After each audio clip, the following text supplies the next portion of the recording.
Patil सिद्धेशला 9-1-10-5-15-3-18.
Yeah, good evening, everyone. Good evening, ma'am. Good evening, Narijit. How are you? Let us see whether all our guests have joined. Yes, ma'am. Let us check out. Just a minute.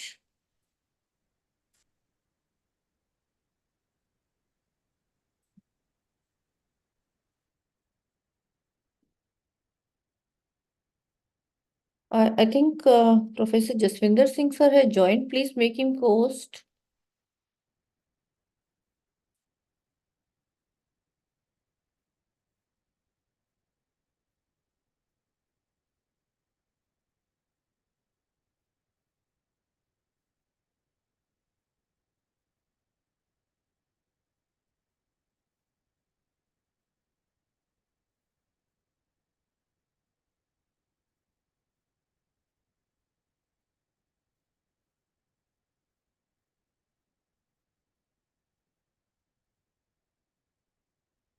Narendra?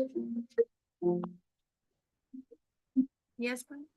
Hello sir आप जो हाँ मैं बताती हूँ sir ये professor Jaswinder Singh sir को वो करो co-host बनाओ प्लीज नरेंद्र जीत मैंने लिस्ट भेजी है एक बार क्रॉस चेक करो सबको Yes, ma'am, done. Okay. हाँ बैकएंड पे श्रुतिका गायत्री कौन है सबको चेक करो जरा Okay, fine. Sir I think now your welcome sir please good evening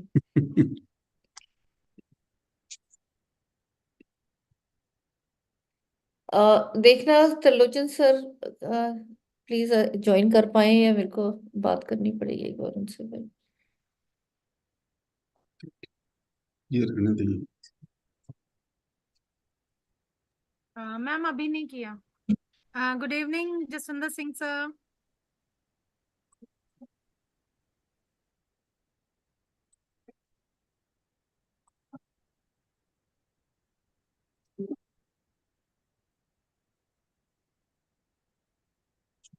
let me just ask whether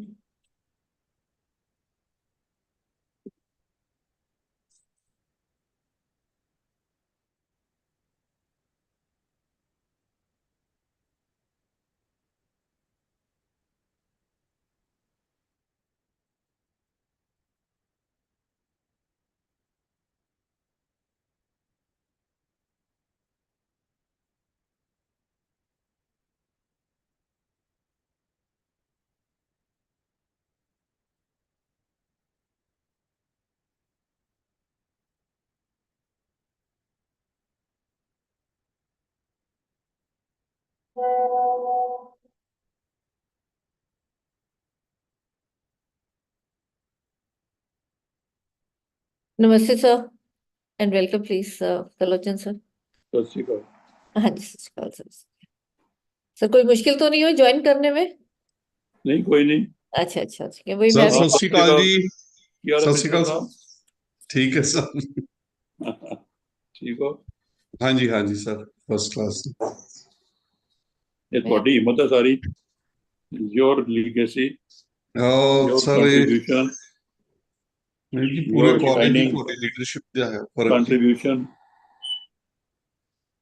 massive team work sir आपके आशीर्वाद से यस इट सारा इज द टीम। हाँ जी Teamwork under leadership, Jaswinder Singh.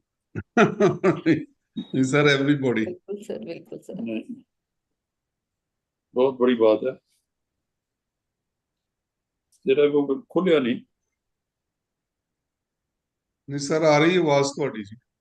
हाँ जी sir just 2 minute और फिर मैं start करती हूँ Okay.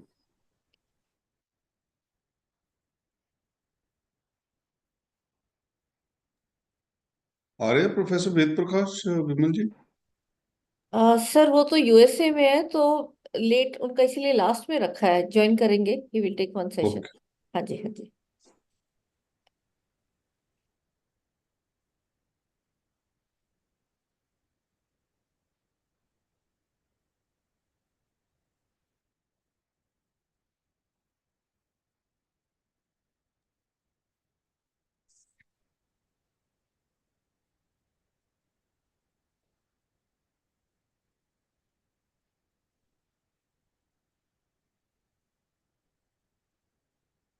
डॉक्टर नरेंद्र जीत, देखते रहना प्रोफेसर हाँ जी। सुरेंद्र कौर और प्रोफेसर बख्शी जब ज्वाइन करते हैं तो Yes, just ma'am.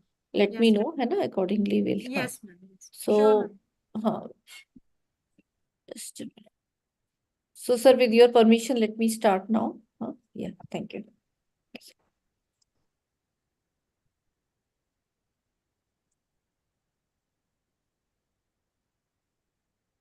So good evening and namaskar to each and everyone, and I welcome each one of you in this very important faculty development program on blended learning and learning management system Moodle. Starting from today, it will continue till 10th May. As per the UGC directions, we'll be having 36 hours of the sessions. And I welcome you on behalf of UGC Malve Mission Teacher Training Center. It is also kept in the honor of Guru Angad Dev Ji. So Guru Angad Dev Malve Mission Teacher Training Center. Formerly, we were known as GAD-TLC, Guru Angad Dev Teaching Learning Center. It's a center of UGC under the aegis of Ministry of Education. So I welcome each one of you on behalf of UGC and Ministry of Education. The center is located at my own premier institution, Shri Guru Tegh Bahadur Khalsa College, a constituent college of University of Delhi. And I welcome you on behalf of our college and University of Delhi. And at our center, we seek blessings from Guru Angad Dev Ji, the second of the 10 Sikh Gurus, under whose name we are taking this very humble effort to take our fellow colleagues across the country and get prepared to the newer challenges which are coming in the form of the changes in policy, their implementation, and how the technology can play instrumental role in empowering us so that we can meet the challenges of the next generation students. At the national level, this scheme has been kept in the honor of Bharat Ratna Pandit Madan Mohan Malviya ji. So we remember him on this occasion and every program that we start. So I welcome each one of you with a virtual bouquet of flower, and I will start with all the participants who have joined as administrator, teachers, research scholars, and others from all over our lovely country, India. And I do that on behalf of, and I also welcome them with the core team at GAD-MMTTC, right from Professor, we have Padma Bhushan Sardar Talochan Singh, sir. Sir, welcome, please. And we always have his blessings. He is the chairman governing body at SCTP Khalsa College. And since we started this center, it is with his blessings that we have been able to do such a national level work.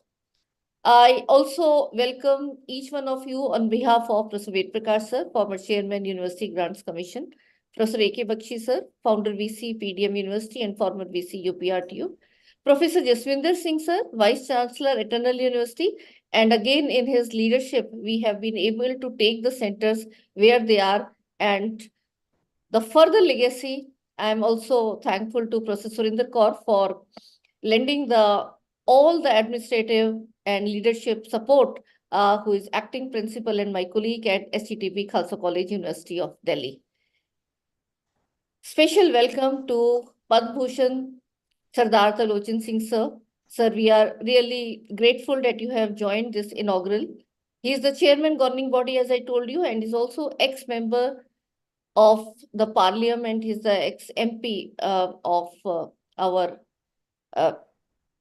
representing the Parliament of India from Haryana. He's also former chairman and also had been vice chairman at National Commission for Minorities and former member National Human Rights Commission of India, Government of India. I also extend welcome to Professor Ved Prakash sir, who will be joining at the later part of this today's session. He is also mentoring us in this center, and he's former chairman, University Grants Commission. We also will have the keynote session by Professor A.K. Bakshi sir, who is again helping us in designing these programs and taking very active role as resource person. We also have Professor Jaswinder Singh sir. Sir, welcome lot, and I think you are joined in a new leadership position. So congratulations for joining as Vice Chancellor Eternal University in Himachal Pradesh. and he has been our leader in true role, as rightly said by Lochen Singh sir, that under his guidance, I recall when we got this project in 2013, and how as a small group, whatever resources we had in college, and we all came together and took this. So it seems like a dream that we have been going through, but the journey has been really blessed one because of these two stalwarts, Professor Jaswinder Singh sir, and in the all the blessings by Sardar Talojan Singh sir. So Professor R.C. Kohad sir was about to join today. He's former Vice Chancellor of Central University of Haryana, but he has sent his blessings and wishes. He just now rang me up and he has some urgent meeting. So maybe in during some other session, we'll be inviting him to speak to you. And we will also be joined by Professor Surinder Kaur, Acting Principal from SCTB Khalsa College. And my support in this particular FDP will be my organizing team. So I'm thankful to all of them. Professor Sarita Pasi from Zakir Hussain College, Dr. Arun Julka Maharaja Agrawal College, Dr. Narendra Jeet from Kanya Mahavidyalaya, Dr. Indrani Lahiri from Center for Online Education, IGNOU. And let me apprise you, there is a parallel program which started yesterday. So there are also another 9-10 members who are in the organizing team. They are helping me. So today we are having 2 parallel sessions at the same time and running 2 programs only. So with these words, let us all join our hands to take the blessings of the God.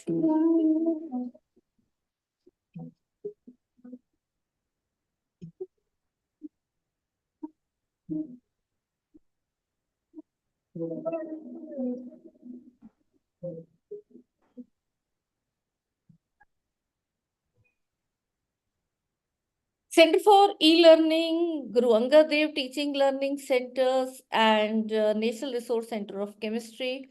We have 2, we can say 2 entities where we have state-of-art facilities, and we have the training labs, we have studio, and through a collective effort at these 2 places, we are trying to develop e-content, training of teachers, and working at the ground level at Center for E-Learning, where we have completed 89 courses, more than 5,000 modules in 4-quadrant format in 6 subjects, which again, in the entire country, out of the 77 subjects, we were the front runners to complete the project in terms of the time limit as well as in terms of the quality. Our content was rated amongst the best. We also have prepared more than 50 MOOCs for the SWAM platform, and my own concept, Teachers E-Kit, now more than 2,000 teachers are making this so that they can guide other teachers also on how the blended learning can be adopted. And I'll be talking in detail in this particular FDP later. Since 1st April 2020, we started online due to the Corona pandemic, and ourselves realized that the number of teachers we could really touch and take them in this journey of co-learning together exponentially increase. From 2016, when we started Guru Angad Dev Teaching Learning Center, till 2020, we touched more than 9,000 participants, which were face-to-face mode. Many came in our center, and we also went to different places. But from April 2020 onwards, the number has exponentially increased. And I'm happy to share that till 31st March 2024, we have touched around 95,000 teachers, and the number is increasing day by day. We also have conducted the Arpit programs for the chemistry teachers of higher education for their promotional requirements, and not only for promotion, the others, almost 10,000 teachers in every course joined. And this again has been a really wonderful program where the quality of content is again guiding other MOOCs also how they have to be prepared.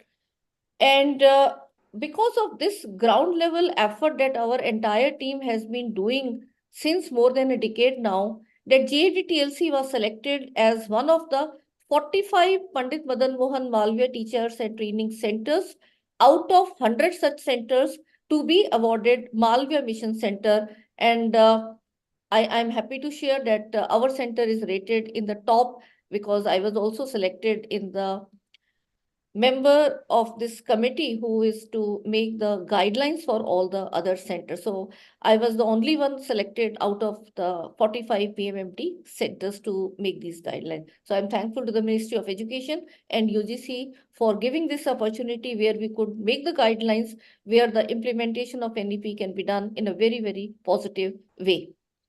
So these Malviya Mission Teacher Training Centers are now a single name which will be used. The earlier PMMT centers as well as the UGC's Human Resource Development Center. So all of them are being renamed as Malviya Mission Teacher Training Center. And the idea is that to build competencies in the faculty for better teaching, learning, and research by exposing them to Indian values, updating knowledge and skill, and aligning teaching, learning, and research with the needs of the society and NEP 2020. So the underlying theme is that how National Education Policy 2020, which talks about the values, the technology, and also the Indian knowledge system, and how we can develop our students who are competent professional as well as good Indian citizens and good human beings. So this is the journey, and through various programs, we try to empower our fellow colleagues so that wherever they think that this is the area they have to improve upon, they can learn, and they also then join our team to be as resource persons to do collaborative events as well as in our programs. So now there are 116 such centers, and we have the mandate of conducting programs which will be utilized for CAS, which is the promotional requirement. But I am happy to share in our programs, not simply for the promotional requirement, the teachers have attended more than 20 programs. I was looking at the list, around 1,000 teachers have attended more than 20 programs in our different FDPs and FIPs and the workshop and all. And that simply shows that the efforts which our entire team is doing, it is towards the quality, not just because of the number or completion for the promotional requirement. So I'll see that actually Professor Surinder Kaur was to join. Narendrajit, has ma'am joined? No, ma'am, not yet. So maybe because she was to attend one meeting in Delhi University and about another very important center that we have got. So maybe later on will. So I extend my greetings and welcomes on behalf of Professor Surinder Kaur ma'am as well. And now I will actually request our former principal. Sir, मेरे नाम से तो मुंह से वो principal. So we'll have to get acquainted. So Vice Chancellor of Eternal University to be saying a few words before we invite Sardar Talochan Singh, sir. Sir, over to you, please. Thank you, Professor Vimal. Let me take this opportunity to welcome Sardar Talochan Singh ji, who has been spearheading us and giving us a leadership role in various ways.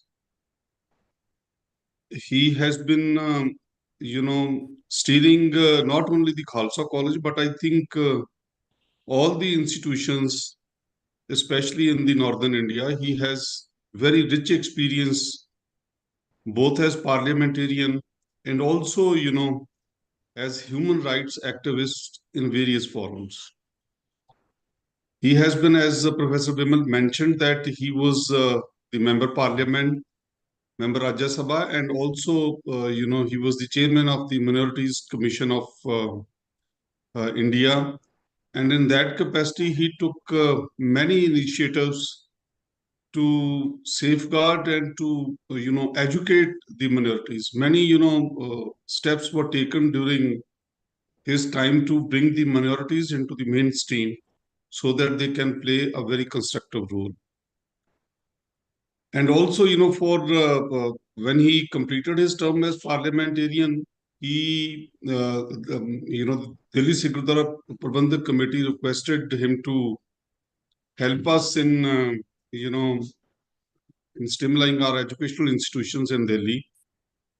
And before that, he is already associated with number of universities, not only in Punjab or in the northern India, many all over India. And I don't think, the Punjab politics or the political formations that take place in the northern India, they are without his knowledge or they are without his consultancy. He has always played a very moderate role in terms of, streamlining the public opinion so that all of us can play a very constructive role in nation building. And therefore, obviously, it was so natural that Khalsa College would benefit from his rich experience. And when he joined, we, as chairman of Sri Guru Tegh Bahadur Khalsa College and University of Delhi, we were already in the midst of some national programs, as Professor Vimal has mentioned. But with his, under his chairmanship, our participation in the university and also at various other fora, including the Ministry of Education and the University Grants Commission. Professor Vimal has been mentioning that, and he's been the member of various committees. And I was also, because of this role in the University of Delhi, I was also given the opportunity to be part of the various committees, either in the Ministry of Education or the University Grants Commission, and some in Delhi government also. So in that sense, I think Sardar Talochan Singh's personality has not been restricted merely to his leadership, but I think all of us has flourished under his umbrella, and all, especially the 6 institutions in University of Delhi, all the 4 colleges, they have been playing a very major role. Professor Vimal has mentioned, the national education policy and the role that we have been playing right from 2013, when we were asked to, develop the postgraduate content for various subjects, especially 6 subjects. And looking at that, we were also given the responsibility to develop the MOOCs platform, and we contributed non-credit, in the form of non-credit MOOCs. Almost, I think, 42 MOOCs we contributed, and our team benefited very significantly from that. I would also say that Professor Ved Prakash, who is the former chairperson of the University Grants Commission, he also played a very positive role, along with Professor Bakshi, who, as Professor Vimal has mentioned, as the mentor of our team in-house. I requested him personally to give us the benefit of his exposure at the education level, because he had already been Vice Chancellor of one of the universities in Uttar Pradesh, and then he also headed the Tertiary Commission in Mauritius. And after that, when he completed his tenure successfully, here, in the NCR, he was heading another university, the PDM University. So, when he speaks, Professor Vimal will give his detailed introduction, but all of us are grateful to him. Professor Ved Prakash, he has seen the education right from the school level up to the university level grow in India. And just before the adoption of the National Education Policy 2020, he completed his tenure as UGC chairman. But many of the initiatives that were undertaken during his chairmanship of the UGC, they are still having impact on the various teaching methodologies. And also, Professor Vimal herself, she is very moderate. She has been introducing everybody. But Professor Vimal has been in the forefront of, designing various technologies in a way. We may not be IT experts, but using the IT tools in training the teachers and then developing the platforms through which we can reach these students in a much more effective way by empowering the teachers has been our main focus. When we develop the the content for the online education, or the content which can be accessed in a paperless way through the UGC platform. From that period onwards, she has not looked back, and our team has been constantly, been a part of one scheme or the other. And I retired in September, but on 5th of September, Khalsa College, because of all these efforts, of the efforts of this team, was allotted this Guru Angad Dev teaching learning center. It was earlier the TLC center, but under this special mission, Malviya mission on teachers and training centers, which is a very special scheme to implement the national education policy in toto, in terms of training the teachers, in terms of providing the content, in improving the core competencies of the teachers and the students both. I think this mission will succeed in a very big way. And we are also grateful to the University Grants Commission for recognizing Khalsa College as one of the centers which can accomplish these tasks, which can perform this duty given to us, the responsibility in a very effective way. So I think it is in this context that we have been, all of us, we have been working as a team. Not the team is not restricted to these 5-6 people. Our team consists of all the trainees, all of us, who have been constantly writing the content, developing them in a way which is effectively used in the classrooms. And therefore, this present FDP, blended learning and LMS as a Moodle, which is the theme of the present FDP, you will find that how the teachers should feel empowered in a certain sense. Our endeavor has also been to identify the teachers nationally, because our training has not been restricted to just 1 or 2 states. Rather, throughout India, before COVID, we have been traveling, we have been going to the various corners of the country in the universities, and we have been training them. So therefore, it is a very effective, in a way, experience which we shall be sharing with you. And we have identified some teachers whose lectures can be shared with the students.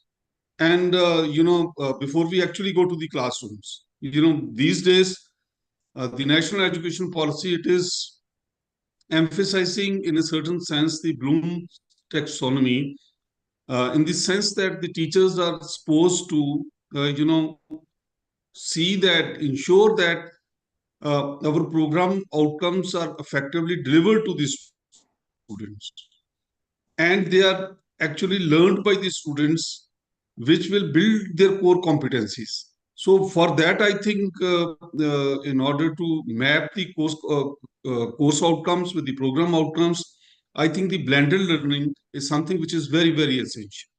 The teachers should share their lesson plans before actually starting the course.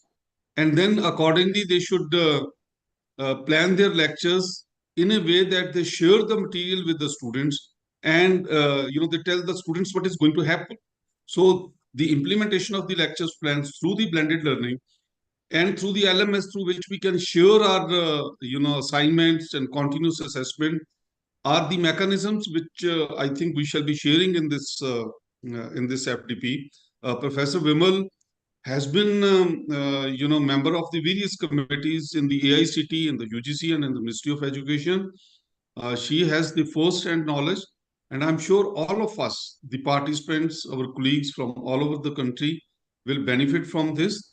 And I will rather request you that the different principals and the teachers, they can coordinate with this center at Khalsa College, the MMTC center, which has been given to us, so that we can jointly, share this national responsibility, which has been given to us by the University Grants Commission and the Ministry of Education.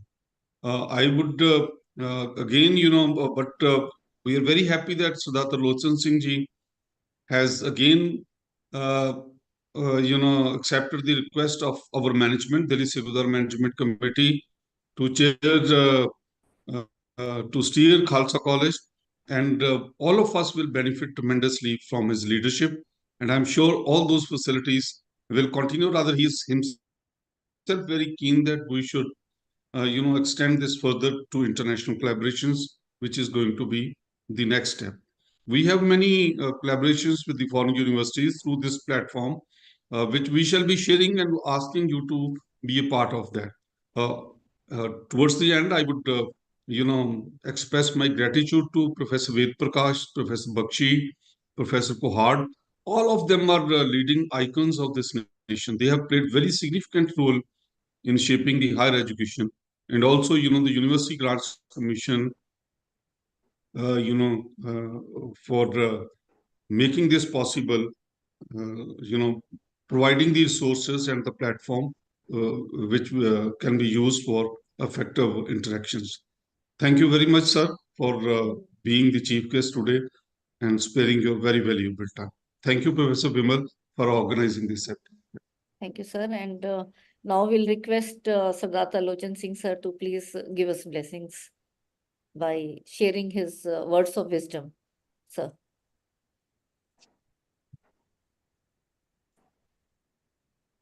Thank you, Vimal.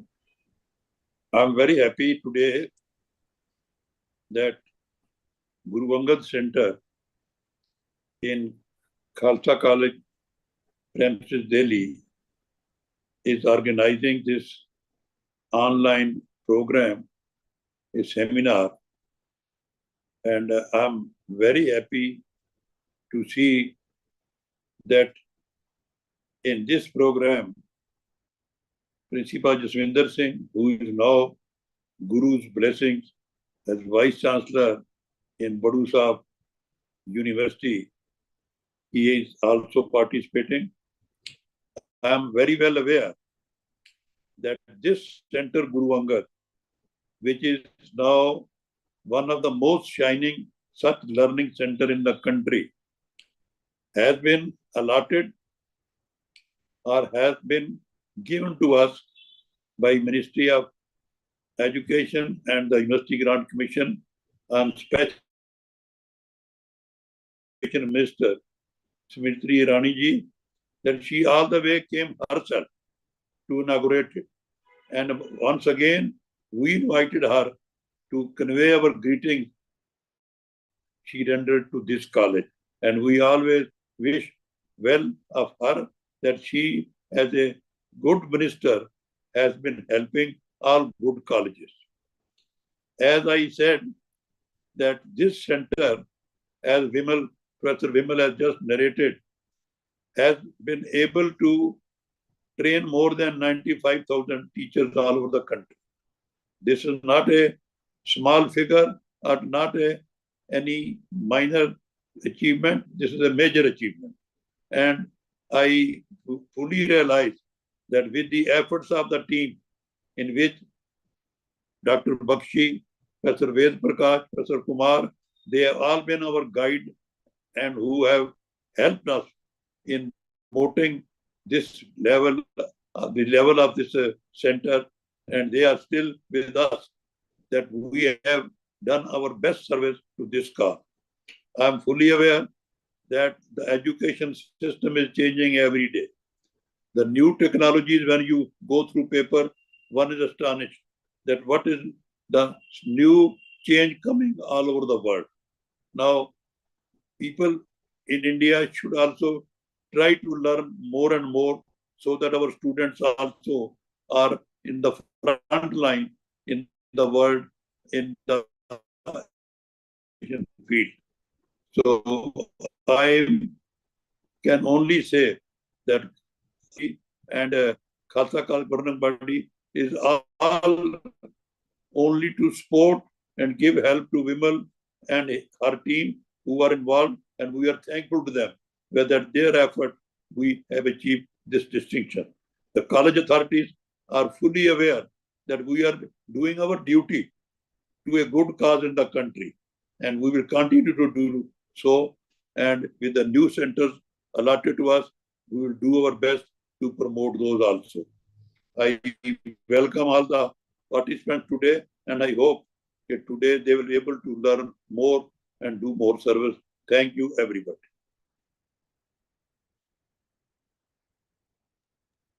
Ma'am, sir has joined. Can we Bakshi make, Bakshi sir also co-host, please? Thank you so much, sir, for your blessings and kind words. And it is all because of your main leadership. I'll say, like a rudder, you have been showing our ship the direction and all, and we are just doing our efforts. So that's how it goes. And we feel like doing more efforts because if we have the guidance and the support and all the blessings, that is actually very, very important, because if that is not there, then we feel like, okay, it's like our responsibility is mainly the teaching, why to do extra. So all this extra efforts, I think, I will personally say that it would not have been possible had I been in any university also. So in a college level, I got so much opportunity, which I am so much thankful to both of you. And that is something that I look forward for more blessings so that we can continue this good work. So thank you so much, sir. And I can see Professor Bakshi sir also joined. Sir, can you switch on your video so that we can make you on spotlight?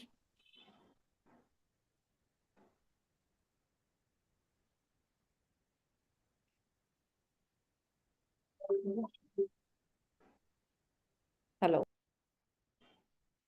Professor Bakshi has joined, I think.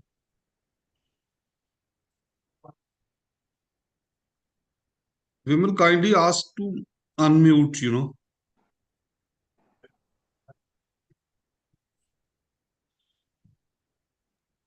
अंकित एक बार देखो sir, unmute नहीं हो रहा है हाँ, sir. एक बार आप log out करके दोबारा ज्वाइन करो मे बी। मैम मैंने सर को होस्ट बना रखा है। बेटा अनम्यूट करो, आपके सिस्टम में कोई दिक्कत होगी।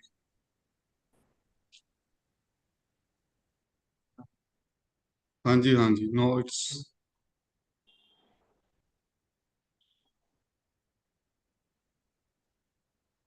हो गया। एक बार लॉग आउट करके सर, हाँ नो दोबारा। No no, he is unmuted now.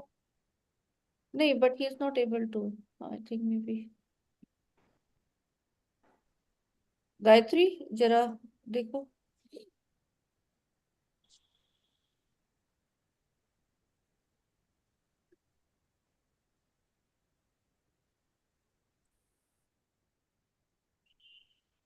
Yes, sir, you are co-host now. Sir, can you just try? Now I am. Yes, sir. Yeah, we can see you. So good evening, sir, and welcome, please. Good evening, sir. Sir, Tarlochan Singh, sir. Namaskar, sir. Well, I think now, sir. Namaskar ji, Bhakti ji. Namaskar, sir. You are always helpful to us. Your guidance, Vinder Singh ji, support always. आपको भी बहुत You, बहुत Professor Ved Prakash Kumar, you are the real pioneer. नहीं builder sir, of this. आपके blessings हैं sir, जिसकी वजह से हम ये सब कुछ कर पा रहे हैं। आपका आशीर्वाद। I fully realize all the help and support. Thank you ji, thank you very much ji. और प्रोफेसर जसविंदर सिंह का भी बहुत बहुत सहयोग रहता है हमेशा। बस जसविंदर सिंह तो विमल तो टीम है ना हमारी, और आप लोगों के ऊपर जो full time you help them and promoted this center. नहीं, ये आप सबकी कोऑपरेशन की वजह से ये सेंटर आज इस लेवल तक पहुंच पाया। तो so credit of course goes to Vimal, but हम सब भी थोड़ा बहुत इसकी जितनी भी हो सकता है हेल्प तो करते ही हैं। This for national cause of the country. नहीं जी, thank you sir, thank you very much, thank you. So after blessings of Sardar Talochan Singh sir, now I'll request Professor Jaswinder Singh sir, our former principal vice chancellor of Eternal University.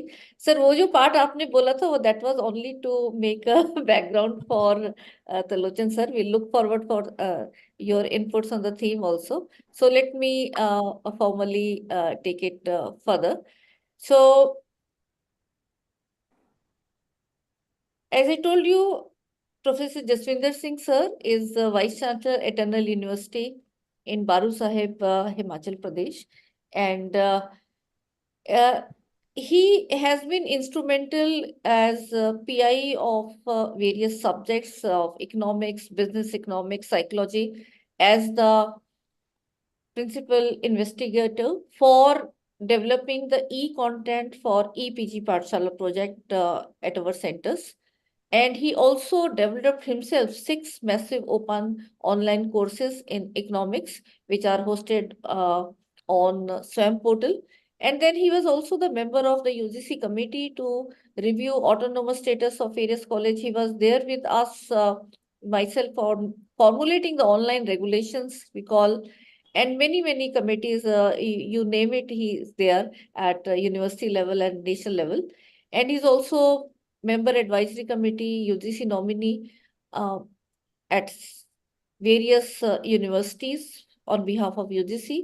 He was also at Center for Studies in Guru Granth Sahib, Guru Nanak Dev University, convener of the UGC committee to draft the choice-based credit system. Yes, the CBCS now, which is taking very better shape in the ambit of national education policy, where we can give options and electives to the student. So that is something which will be now taken further. So the base formulation was, CBCS was done by him as the member. And he was also member of the Standing Committee of Students, Academic Council of University of Delhi, that, and also in sports and many, and at my own college, I have seen him guiding almost each and everything. When the forensic science seminar is happening, then also he is the expert. When sports is happening, then also is so leave the economics where he's a student of economics, but then he is a very well-read and overall academician, I will say, as well as administrator.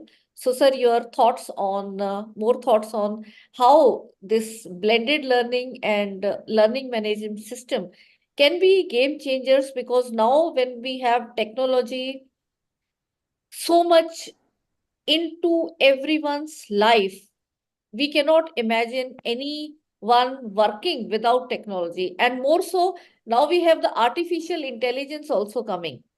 So how this artificial intelligence will also be having impact on our own teaching learning process profession, and how we have to be preparing ourselves so that we can face these challenges and guide our students as well. So, sir, over to you for your thoughts. Thank you, Professor Vimal. The topic that we have chosen for this FDP, the blended learning and the LMS, is a very relevant, especially in terms of implementing and achieving the objectives of the national education policy. The whole focus of the higher education has changed from teacher-centric to student-centric approach. And this we have been emphasizing, if you can recall, in our programs. In fact, you rightly mentioned that, when we started the e-PG Pathshala program, in those debates also, we designed our courses on the outcome-based education. And in that, we also emphasize that each program in the sense that the degree program which the student is going to pursue, its objectives should be very well defined, and the courses that the students study under those under that program should also be very relevant, and the student should have the multidisciplinary approach. And these points, if you can recall again, our group gave many suggestions as reaction to the draft of the National Education Policy, which was circulated in 2018. The final draft of the National Education Policy was out, or it was adopted in 2020. But, we gave many suggestions to, especially in the higher education field. And we emphasize the training of the teachers. training of the teachers in terms of the objectives which our national education policy is trying to achieve. And what are those objectives? It was trying to restructure the entire education system in terms of the discipline-centric study to multidisciplinary study. And also, the multidisciplinary study in the sense that there are many areas which are interdisciplinary. For instance, in economics, we may, as a matter of fact, we may be, let us say, we understand the national resource accounting. Then we may need the knowledge of the accounting systems, the carbon footprints, the environmental policies, the fiscal and other public policies. Now, you see, these are interdisciplinary in nature. Similarly, in the life sciences, it is not only the botany or zoology alone. There may be interplay of many disciplines, biotechnology and other areas where the students need exposure. So to bring all these people together on a single platform, I think the teachers need to be trained. The teachers need to be exposed that how is it possible. We have been, especially Professor Bakshi and you, have been emphasizing that, the traditional, chalk and blackboard method may not be relevant anymore. Or if it is relevant, its relevance vis-a-vis other methods, vis-a-vis other tools of teaching has gone down, because the teacher has to create an environment in the classroom where he can engage all the students. Professor Bakshi has been, I can recall his, lectures, the earlier lectures, that students come with different minds, but our higher education system or our education system gives them, produces them unitary, thought process, which is totally counterproductive. We must, promote the original thought process of the students. And therefore, our earlier methods of teaching were like this. We went with a certain prepared lecture and we delivered that by using the blackboard or by not using the blackboard. Some teachers were only reading their prepared lectures, or some were only referring to certain tables and others. And the students thought that it is a waste of time. They had no physical or emotional involvement on those things. So you see, in this sense, in order to be innovative, we need to devise our system in a way where the teachers are also convenient, they are comfortable in teaching and delivering the content. And that is possible only when, we create the mechanism of mentoring the students, involving the students, effectively in the delivery mechanism. And that is if we share some knowledge about the topic that we are going to teach. So, the national education policy, even though AICT, I think, adopted it much earlier, the other higher education institutions or the general universities, they are revising their course curriculum now. And now you see they are also emphasizing that each program should have very well-defined objectives. And then within each program, each course should have certain objectives, and they should be mapping so that the student finds the relevance of this. And even in the allied areas, for instance, skill courses or certain value addition courses, where we need to build up the core competencies of the students, the students need to be exposed there. But coming back to, to a specific teacher, the teacher should, after preparation of the lecture plan, what is the lecture plan? It is not only mentioning the topics and the dates. It is that how each topic will be covered during the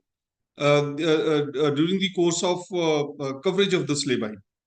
And therefore, how the topic and the relevant preparatory material will be given to the students so that he understands what the teacher is teaching and he is learning what that particular topic or what that particular course is going to teach to the students. What do we expect from the student? And at each stage, through the continuous interaction of the students and the teachers, the students will be assessed. The students will be assessed whether they have learned it properly or not. So therefore, it is important that the teacher, in order to involve the students physically and emotionally in the teaching process, they share something before going to the class. And therefore, that should be inbuilt in our lecture delivery process.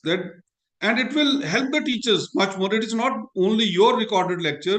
You can share some videos. You can share some, websites. You can share, something which is relevant for you to for your topic, for your course, so that the students, they are aware of what the teacher is going to teach or what the teacher is going to discuss in the class.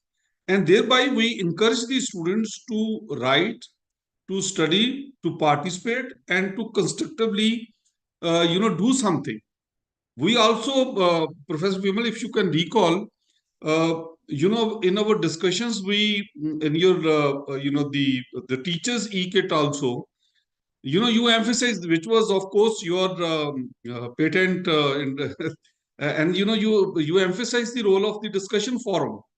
If the teachers can initiate a discussion in the class and everybody starts contributing to that, and ultimately, it is not, the teacher may not be knowing each and every component of the lecture which he is delivering or which he is sharing with the student.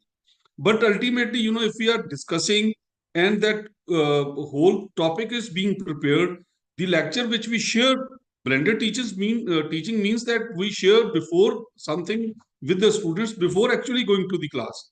And if the discussion starts right from that place, the ultimately, we may come out with a document which is very unique in its own way. And therefore, this helps the teachers both in terms of assessment and also in terms of promoting the learning outcomes. This, I think, is one method how we can do that.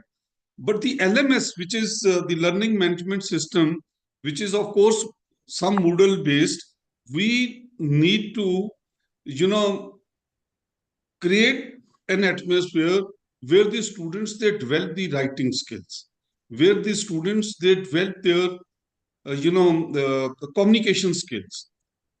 We have seen, during the course of our teaching, during the course of our research, and also in our forums, that sometimes the teachers are very good, but they do not know how to communicate it effectively. They do not know how to do it in an effective way.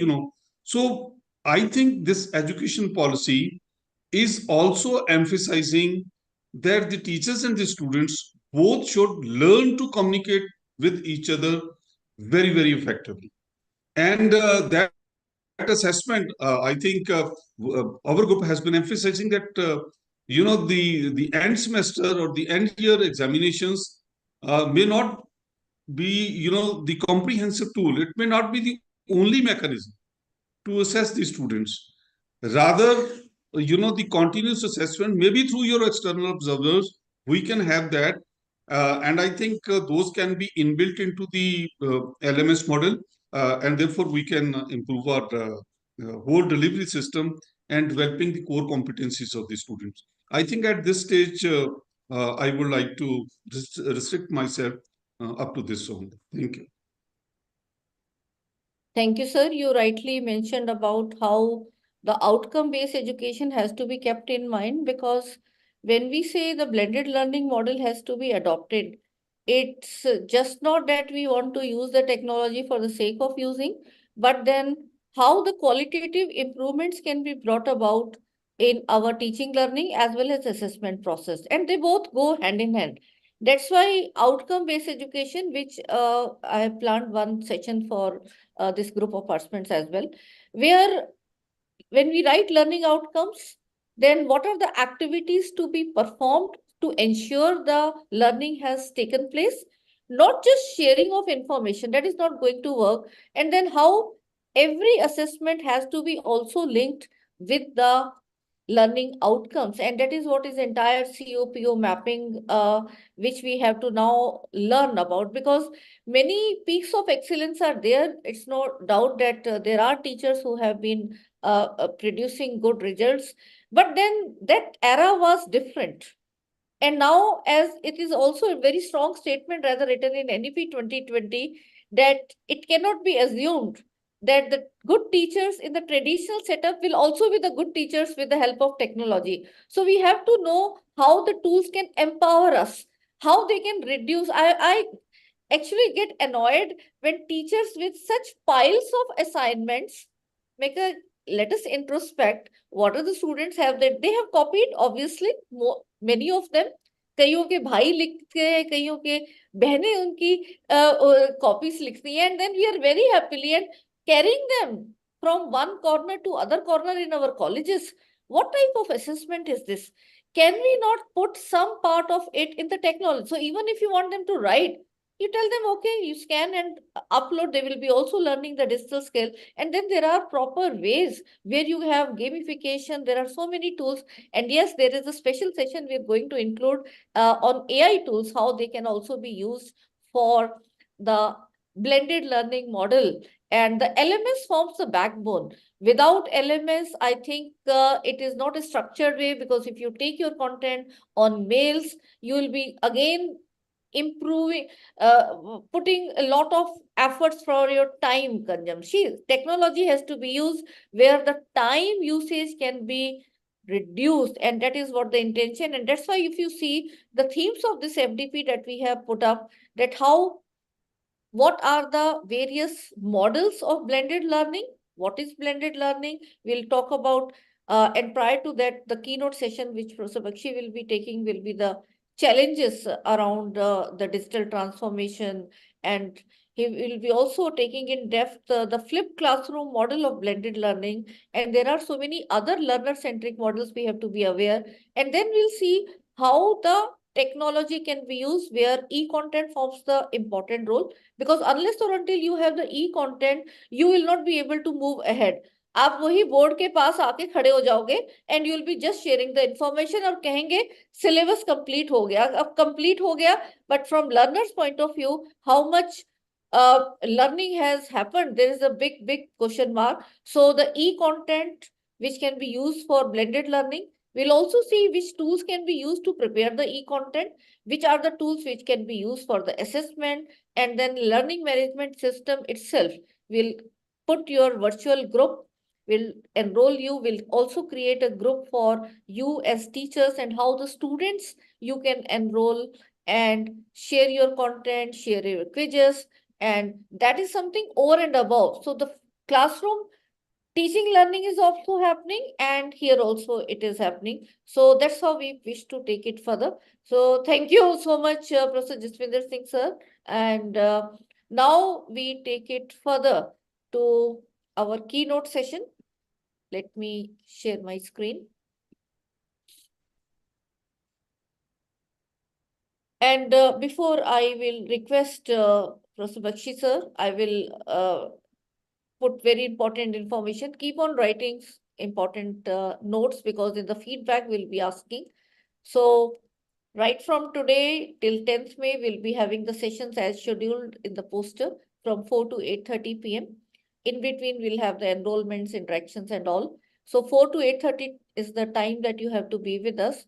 And if some part you are not able to watch it live, we will also have the provision. All the recorded sessions will be given to you. And the day-wise feedback is very important. And one disclaimer I will like to make before our esteemed resource persons will be sharing their knowledge and information and wisdom with us in the form of the various sessions, is that the copyright of the session is of respective speakers. So please do not make a video and upload or take screenshots and then upload without the prior consent, or try to write something which has been taken from this. So all these recordings and all are there, and please do not lend into the trouble. So do not use any content which is being shared by the resource person without his or her prior permission. And GAD-TLC, GAD-MMTTC has also nothing to do if there is some wrong information shared. That also responsibility the corresponding author, the speaker, has to be taking.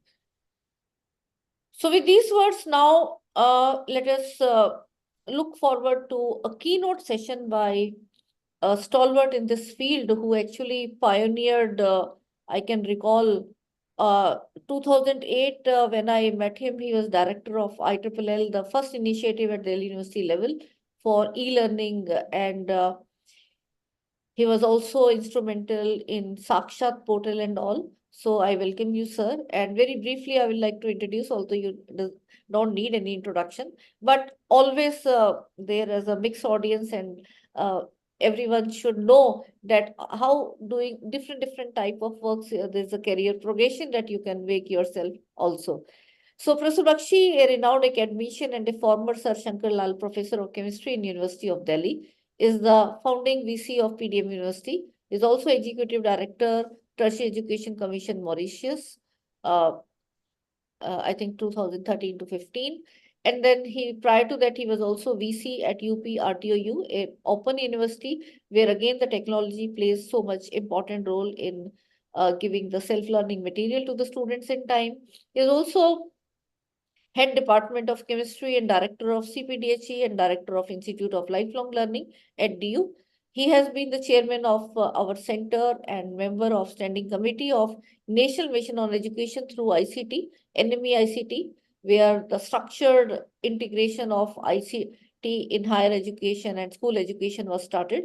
He was also the chairman of the Content Advisory Committee for Chemistry Content for Sakshat portal. Yes, prior to SWAM, Sakshat portal, which was hosted on IGNOU platform, was the very first initiative. So he was involved there also. A double gold medalist, record breaker, and recipient of several awards and academic honors, Professor Bakshi was felicitated 2 times for his outstanding contribution to education by the former President of India, Dr. APJ Abdul Kalam. He is the co-author of nearly 200 research and education articles and 1 patent.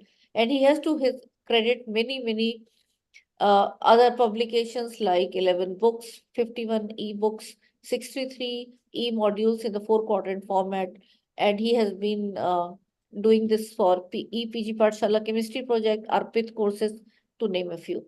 He is also one of the most sought-after speakers in the country, having delivered more than 400 talks just in the last few years on various aspects of education at national and international forums.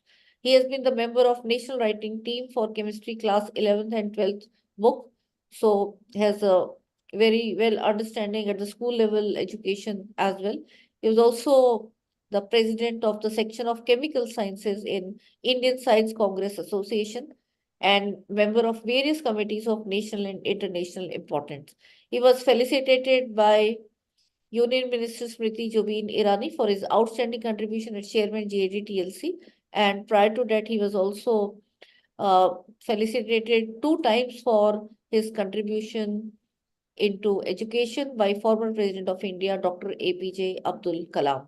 And one unique thing which is not very common in education world is that he was also one of the first persons from universities in India to have been selected as member scientist of 3rd Indian research expedition to Antarctica. And this expedition built India's permanent base, Dakshin Gangotri, in Antarctica. So with these words, I welcome you, sir, once again, and over to you for your very motivating session, which will be also touching upon, it will give you the overview on how the technology is now being integrated and taken further. So I think you'll try to weave in the entire FDP structure, and then we'll be going into details of all these parts. So over to you, sir. Thank you very much, Professor Vimal, for your very kind words of introduction. And my greetings to Professor Jaswinder Singh, Vice Chancellor, Eternal University, Himachal Pradesh. And warm greetings to all the participants from all over the country. It's a pleasure to be with you at this inaugural event and to deliver the keynote address on the theme of the FDP, that is blended learning and learning management system. I think, as it has been already said, it is a very important topic. But since it is now going to be a formal talk, let me start from the very basics. And therefore, before I start, let me share my screen.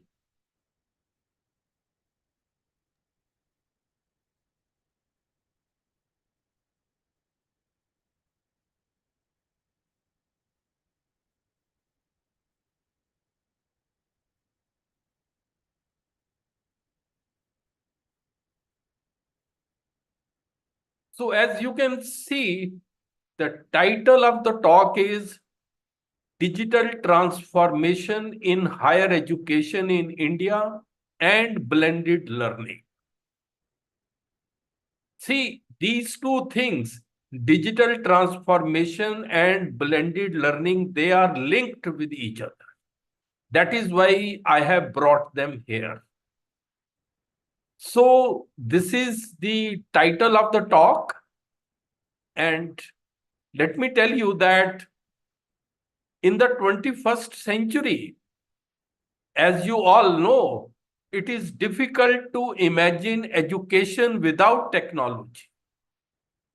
Because after Corona, all of us are now so much dependent on the use of technology in education that it is difficult to imagine education without technology. And even the new education policy, NEP 2020, talks the relationship between technology and education at all levels as bidirectional. Now, what does it mean? It means that technology helps in enhancing the quality of education. And enhanced quality of education then helps in further improving the technology. So they feed on each other. So this relationship is very important. As technology will change, education scenario will also change. So that is also very much mentioned in the new education policy. Now, this talk is going to be just an introductory talk.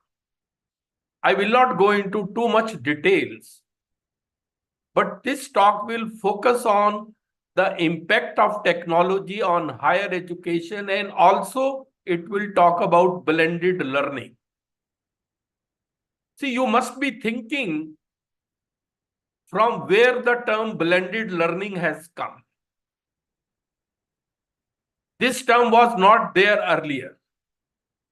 So one thing you have to understand that blended learning is possible only because of emergence of online education tools.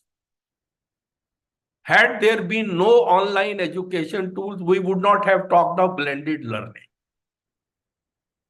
And we will go into the details of this later on. Technology, as you all know, is the application of scientific knowledge to practical use in human life. That is what the simplest definition of technology. That is why it is said, the science of today is the technology of tomorrow. Since scientific knowledge keeps on growing, therefore technology is also evolving day by day.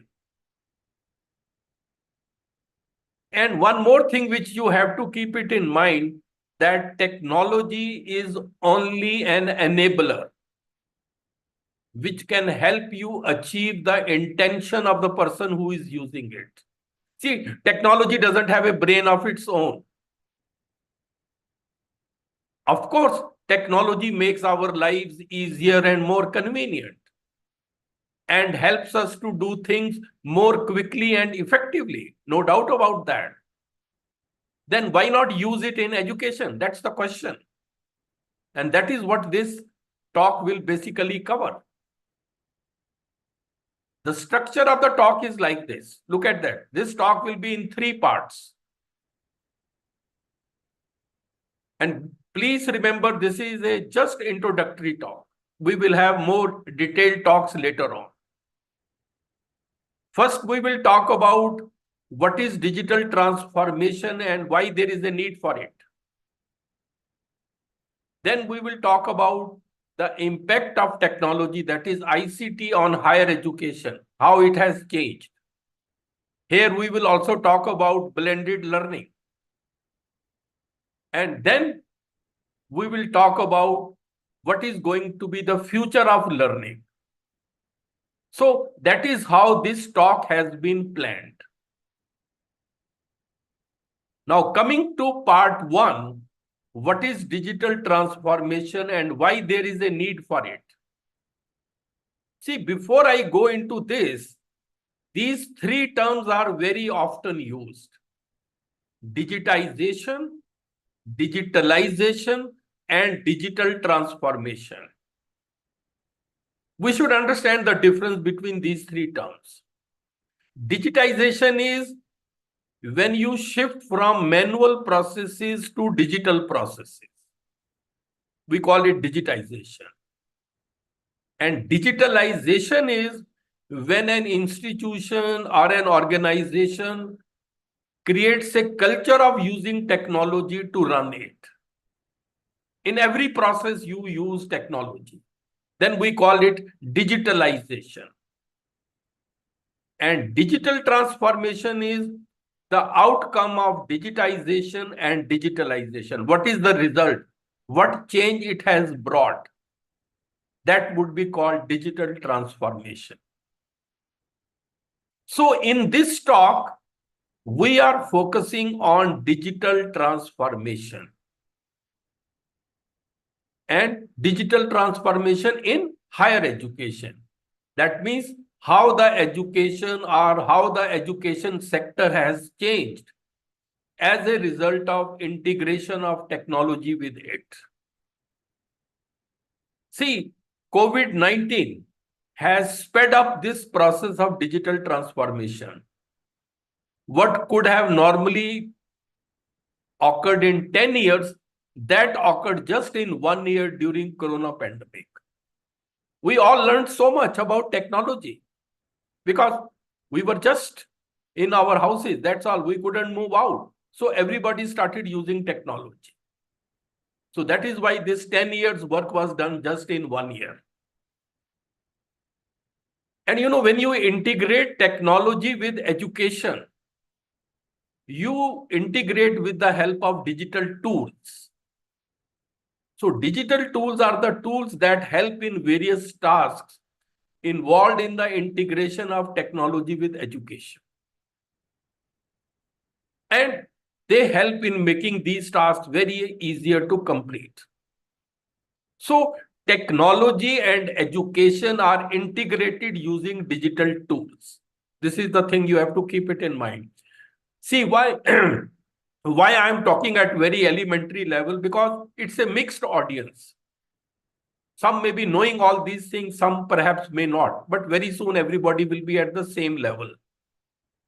These are some examples of digital tools: interactive whiteboard, word processing, MS Word, for example, software is a digital tool. PowerPoint presentation software, again a digital tool. Electronic reference material, then video recording and editing apps, video conferencing apps. Even this Zoom is a digital tool. Cisco WebEx, then Google Meet, etc. Then learning management system.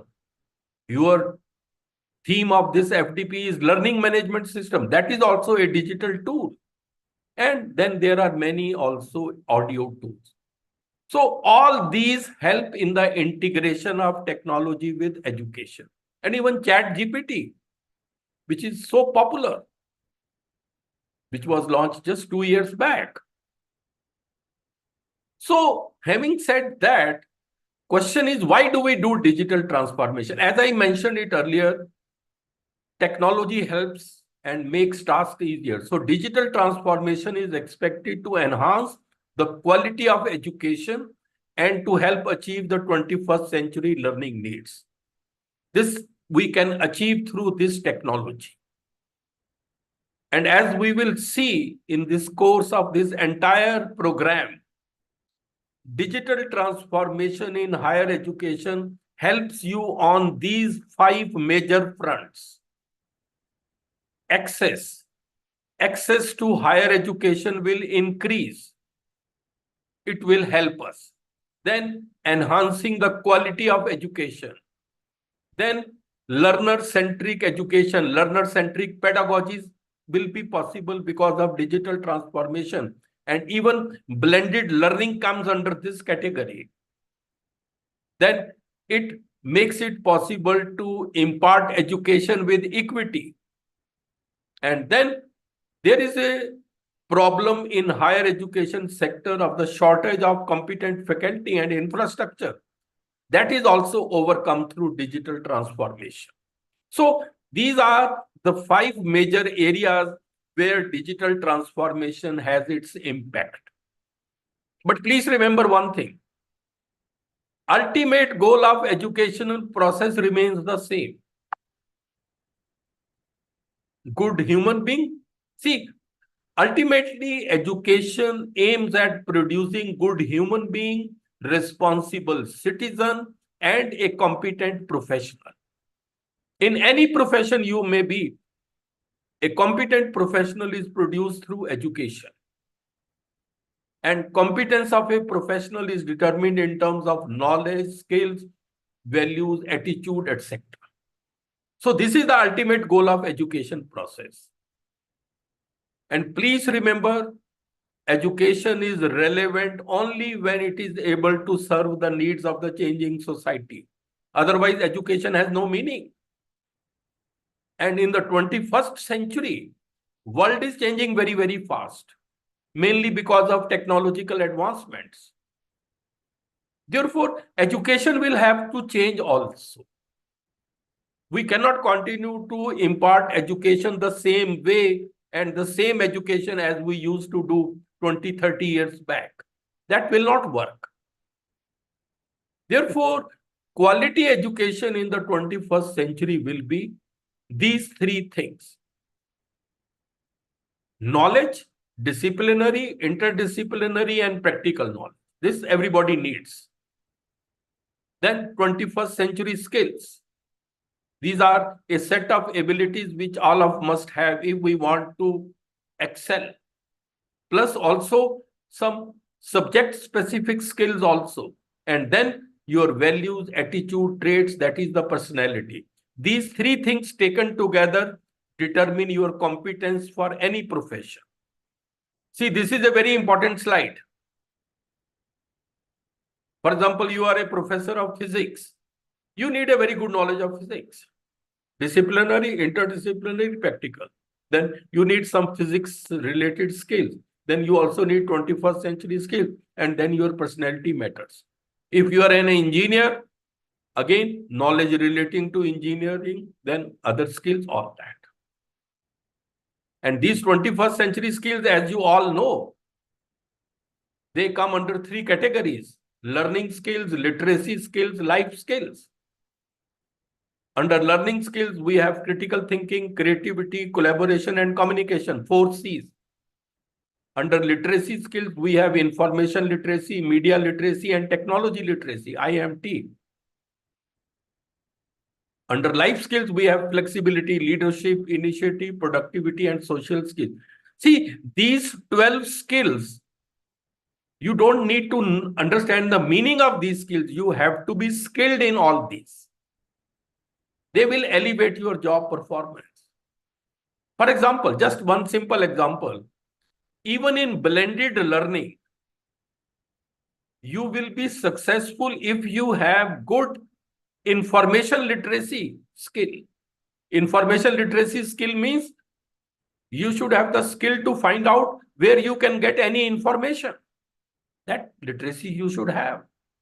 Then technology literacy, how to use various technology skills, various technologies, or various technological tools.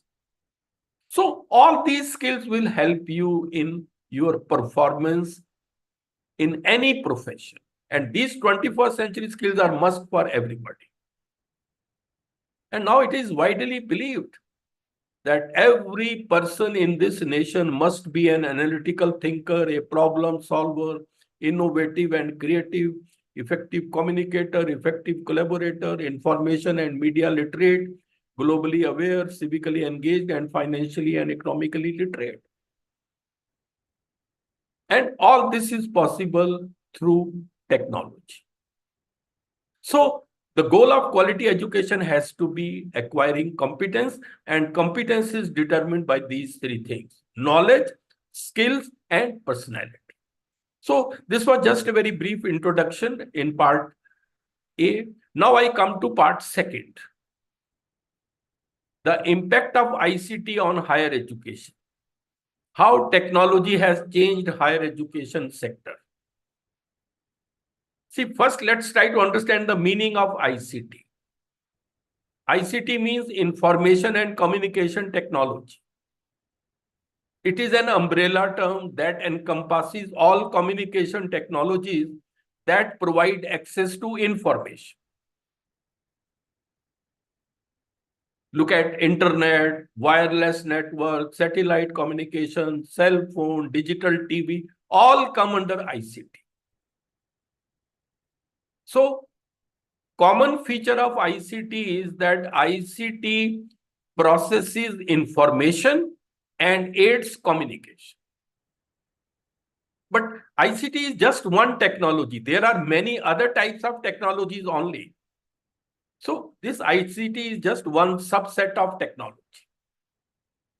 And this ICT is what we are mainly concerned with in our digital transformation. In our education system, this is the ICT which is playing the major role. And all governments, India and others, they are all working on the integration of ICT with education. See, look at this slide. This is a very beautiful slide. These are the three major milestones in the integration of ICT with education in India. The first milestone was in the year 2006 when Sakshat portal was launched. The main aim was leveraging the powers of ICT in higher education. I was associated with this Sakshat portal. Then came in 2009, as you can see, NME ICT, National Mission on Education through ICT. Another mission came. It produced multimedia, e-content, high-speed connectivity, low-cost devices, and it started many educational channels. Then came in 2015, the present government launched Digital India Initiative. And there were 9 main pillars of Digital India. So this Digital India Initiative is working at present. So these are the 3 major milestones in the integration of ICT with education. And you know, the result is that ICT is presently impacting all areas of higher education. And look at this. This gives you the entire summary. The teaching learning has changed. We will go into the details. E-learning MOOCs are becoming very, very popular. PowerPoint presentations, video clippings, etc. Experimental work is done using virtual labs. Revision of syllabi can be very quick. Research, the way the research is conducted, that has changed because of ICT. Assessment, online examinations are becoming very popular. Then professional development of the teachers.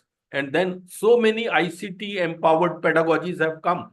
So blended learning will come under ICT empowered pedagogy. But I am giving you an overview. You should know that ICT has impacted every area. We will just quickly go through them. For example, e-learning and MOOCs, they are a manifestation of digital transformation in higher education. Now, what is e-learning? Let's look at this. See, e-learning means electronic learning. The focus is still on learning. E is just a mechanism. Mechanism has changed. The focus remains the same. So e-learning is a learning that uses ICT. So e-learning is using electronic means. M-learning is using mobile learning. Then we have blended learning. Everywhere learning is coming. Only the mechanisms are changing. focus continues to remain learning, because education is a process of facilitating learning. Learning could be by various means. So e-learning is one. Then we have MOOCs. MOOC is also a popular e-resource which facilitates e-learning, but in a very structured manner. See, the term MOOC was coined in the year 2008 by Dave Cormier. And very soon they become so popular that in the year 2012, New York Times declared 2012 as the year of the MOOC, because they had become so popular. And this MOOC is an acronym for Massive Open Online Course. These are become very popular. And you know, in blended learning, these MOOCs are a big help. Whatsoever I am telling you, they are ultimately linked with blended learning. Massive we call because there could be unlimited enrollment. Open we call anybody can enroll in the MOOC. No qualification required until and unless you want to obtain the grade. Then it is offered through online, and normally one semester paper is one course. That is the meaning of MOOC. And why MOOCs are becoming so popular? Because this is the basic philosophy of MOOCs, 4 A's. Anytime, anywhere, anyone, any number of times. So it offers you so many advantages. Just look at this. You can decide your own pace of learning. What you need is a laptop or a smartphone or a tablet and internet connection, and then you can access to the MOOCs. Then they are very highly economical. So just look at this. And then these MOOCs have been developed by the top experts of the country. So the best possible education is available just through MOOCs. So it's a good source of knowledge. And all the MOOCs which have been developed in India, we will have a separate talk on MOOCs. They are hosted on a learning management system, which is SWAM. You go to this site, you will have all the MOOCs. So this SWAM platform is a learning management system. And you should understand the meaning of learning management system. It's basically a software which facilitates a learner's learning. So it will take care of all online learning services. You host the course, you do how many times you are attending to the course, everything you are able to keep a watch on through learning management system. So it manages the entire online learning processes. And these are the main functions of learning management system.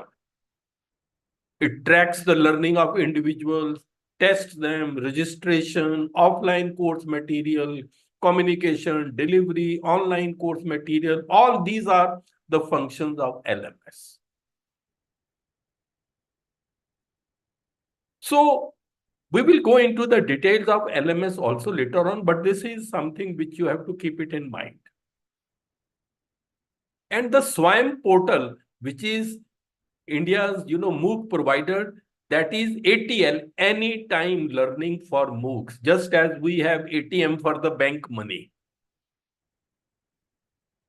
Anytime learning is a unique advantage of MOOCs or online education through SWAM platform.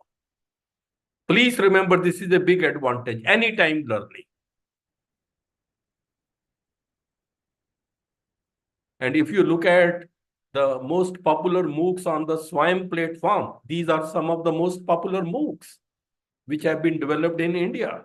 Computing with Python, ethical hacking, all these. And these have been developed by IIT Ropar, Kharagpur, etc. Just as we have SWAM, we have many most popular MOOC platforms in the world. They are learning management systems, edX, Coursera, Udacity, Khan Academy. Look at that. These are the countries. This is the year of the launch. This is the number of registered users. These are the number of courses on them. You can see Coursera has 3,100 plus, edX has 4,000 and all these. These are the MOOCs providers which are very popular in the world. They are all learning management systems. And these are some of the most popular MOOCs in the world. Machine learning is very popular. This is on Coursera platform offered by Stanford University. The science of well-being, then learning how to learn. This is a very popular MOOC, learning how to learn. Coursera by UC San Diego, then you can see all that. Even one of them is Introduction to Public Speaking, again developed by Coursera. And you know, these big companies, they approach top university professors and then develop these books, which have become so popular all over the world. So you can see how learning through online education has changed. This is a very important thing, how technology is helping us. Then ICT can also help you in the revision of syllabi. Earlier, you know, there was a time when revising a syllabus in a university used to take 2-3 decades. But now, you can do it very quickly. And since the knowledge is growing very fast, we need to revise syllabi more frequently. And this technology helps us. Through email, discussion forum, video conferencing, ICT, you can just do it. So ICT provides you a platform for the periodic revision of syllabi. So this is another beauty. ICT is also very helpful in research because knowledge in all areas is growing very fast. Therefore, research is becoming very challenging because literature is increasing in every field, whether it is physics, chemistry, economics, history, everywhere. So how to do the literature survey? That is the question. So here, electronic databases are helping. They are becoming the real information source. Each electronic database is like a telephone directory. You don't need to remember, you know how to search it. And these are some of the most popular electronic databases in the world. Scopus, Web of Science, Science Direct, ERIC, PubMed, all that. Just by a click of mouse, you can get the literature. They are all generally, you know, multidisciplinary.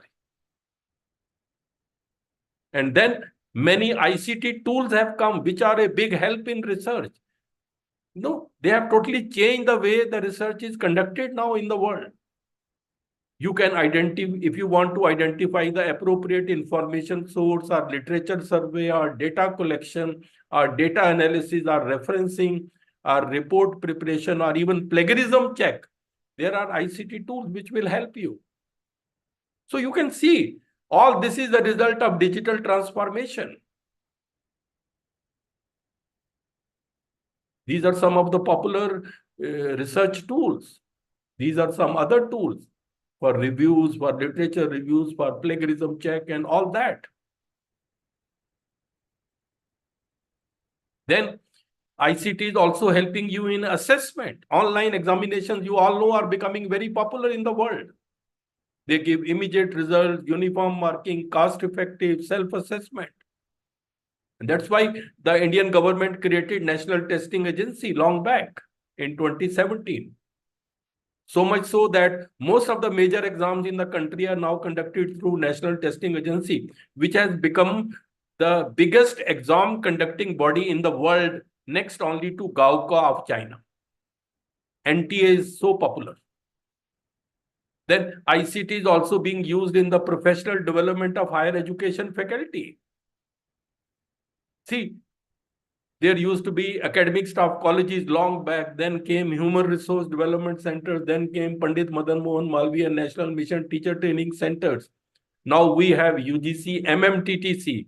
There are 116 such centers. So they all do professional development online. ARPIT program, which is the annual refresher program in teaching, this MHRD launched long back in 2018.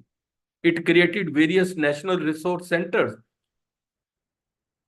Each national resource center was developing, you know, ARPIT programs in different disciplines. This is this Arpit. For example, our Guru Angad Dev Teaching Learning Center is the National Resource Center of Chemistry of the Government of India. We have conducted so many Arpit programs, which have become very, very popular.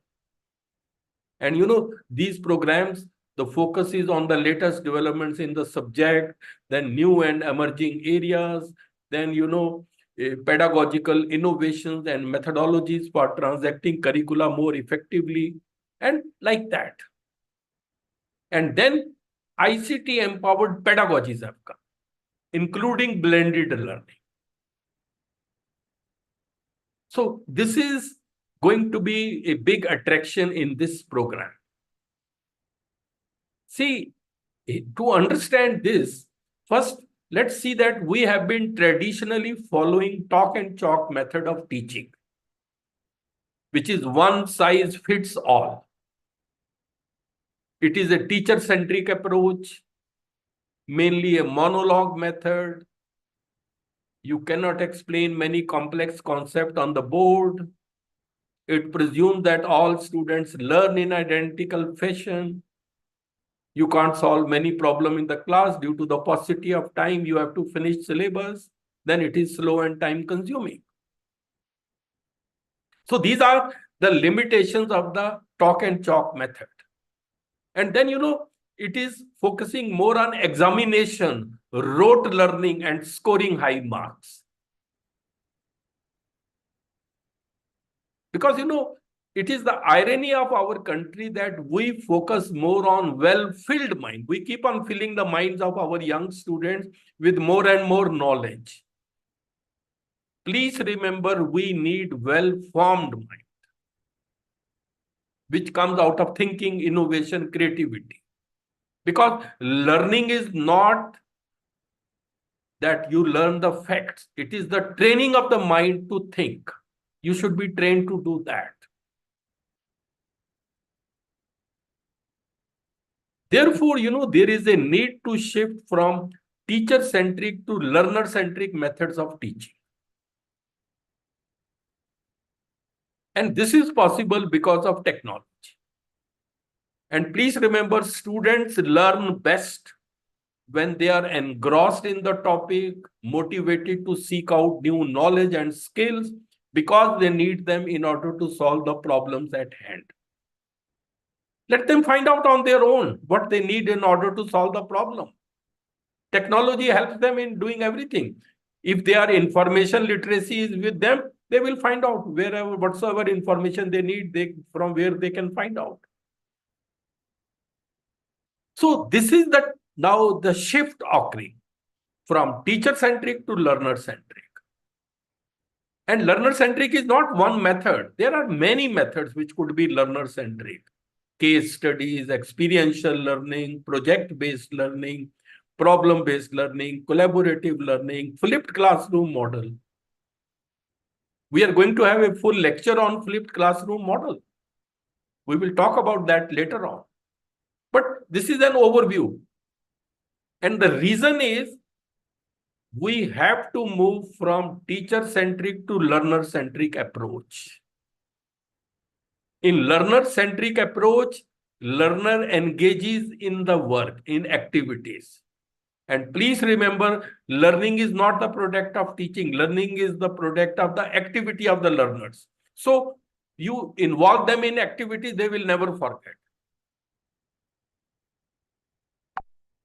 That is the reason why experiential learning experiential learning is also learner-centric. Among students is an important objective of NEP 2020. But please remember, all this experiential or learner-centric approach should start from school level. By the time students come to higher education, I think they are already very grown up, 17, 18 years. You cannot change them much. So the foundations for all these need to be built from school level onwards. And here also comes blended learning now. See, try to understand blended learning in this perspective. Now, what is blended learning? Look at this. It combines the best teaching methods. One is the teacher-centric approach, which has many serious limitations, I told you just now. But it has some advantages. And the other is online learning. E-learning, MOOCs, all that. That is all online education. So blended learning combines these two teaching methods. Online, it takes the best features of online learning and the best features of teacher-centric learning and combines them to give a blended learning approach. And now in online learning, you will have to use ICT. In teacher-led learning, you may not be using, but in online learning, you will have to use technology. Therefore, this blended learning is an ICT-empowered pedagogy. Please remember, this is the thing you have to keep it in mind. And one more thing before I move further, but this is one aspect, then I just come to other aspect. Why blended learning is becoming popular? That could be the question in your mind. See, there was a time when teacher was considered to be the only source of knowledge. Or some books were considered to be the only source of knowledge. But now, in the 21st century, in this technology era, digital age, there are multiple sources of knowledge. That is where blended learning's origin comes. You can have books both in print as well as digital format. Yes. E-books are there. Then internet is there, which is a very big source of knowledge. Internet offers a vast array of information through websites, blogs, online libraries, YouTube channels are there. So much information is there. So you can see how the world is changing. Then social media is another source of knowledge. Then podcasts. They provide sometimes in-depth discussion and interviews on different topics. Then online courses and MOOCs. Then academic journals, documentaries and educational TV. And even in academic journals, many of them are now coming in e-mode, e-journals. Then workshops, seminars, conferences, and most of them these days are held in online mode. So you can see how the world has changed just because of technology. And these multiple sources of knowledge is the reason for blended learning. Because, see, think 20 years back when nothing was there. If I had to learn something, what would I do? I would ask my teacher, or teacher would teach me, or I would have a tutor or something like that. Or I would read from some books or some encyclopedia in print form. That is how I acquired knowledge. And now all these are available. And just by the click of a mouse, just on your mobile phone, sometimes everything is available. So blended learning is actually, the reason is all this. Online education. Online has become a big, agent for this knowledge. And this, this is growing day by day. So much so that even now journals don't come in print form. They have stopped. Most of them come in online mode, e-mode. Whatsoever you teach to your students, you can look for the same lecture on YouTube. Yes, you can learn. You can go to the search engine, Google, etc. So much. GAD-GPT is another source. So, importance of multiple sources of knowledge you can understand, and this is the origin of blended learning. And therefore, now you can understand the difference between hybrid learning and blended learning. This is another term which is used, hybrid learning. Both are using the both online and in-person teaching. Both are using them, but there is a difference. Suppose I am delivering a lecture now. Just see, I am delivering a lecture and you are all in the country at different corners. You are attending to my lecture in an online mode. And suppose the room from where I am delivering this lecture, in that room, there are 4 or 5 people who are also attending to my lecture, but in a physical mode. You are attending in an online mode, they are attending in a face-to-face mode. At the same time, you learn, at the same time, they learn. So it is hybrid learning. So hybrid learning is a combination of in-person and virtual teaching, you can say. It takes place simultaneously. But note on third point here, in-person and remote learners are different people. Now, those who are attending online, they are different. Those who are sitting in my room, they are different. But this is hybrid learning, synchronous. At the same time, they are learning. At the same time, you are learning. So hybrid learning is not blended learning. The term is not like that. The term is blended learning. Now, what is the difference? Here, blended learning, you use technology to supplement in-person and remote learning. You learn something now, and then you come to me maybe later on, and I will teach you something face-to-face mode, and now you learn there. So this is that it takes place asynchronous. This is in synchronous mode, this is asynchronous. The same people will learn through online as well as through face-to-face. So blended learning will be that.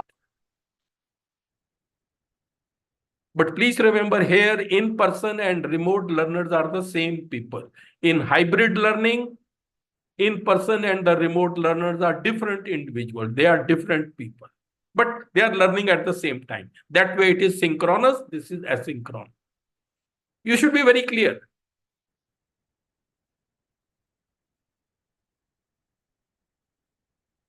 And here one more difference, which there is a confusion amongst many people. There is a term blended learning. But then there is also a term called blended teaching learning. Blended teaching learning and blended learning. What's the difference between the two? In the first, blended teaching learning, teacher is also involved.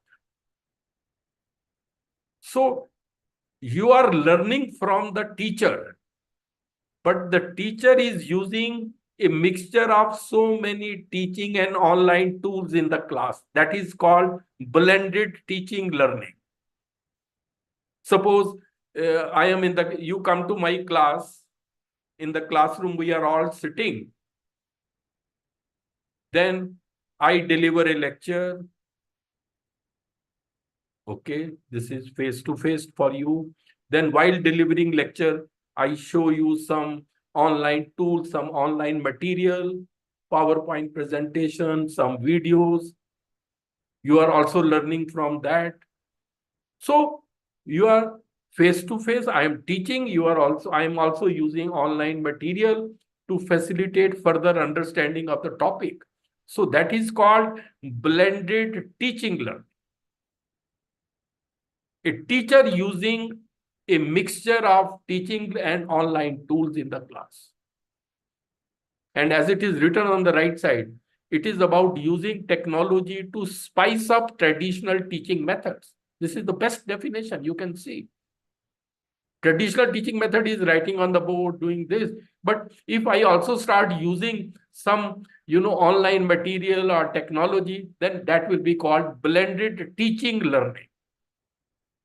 Flipped classroom model, which we will discuss, will come under this category.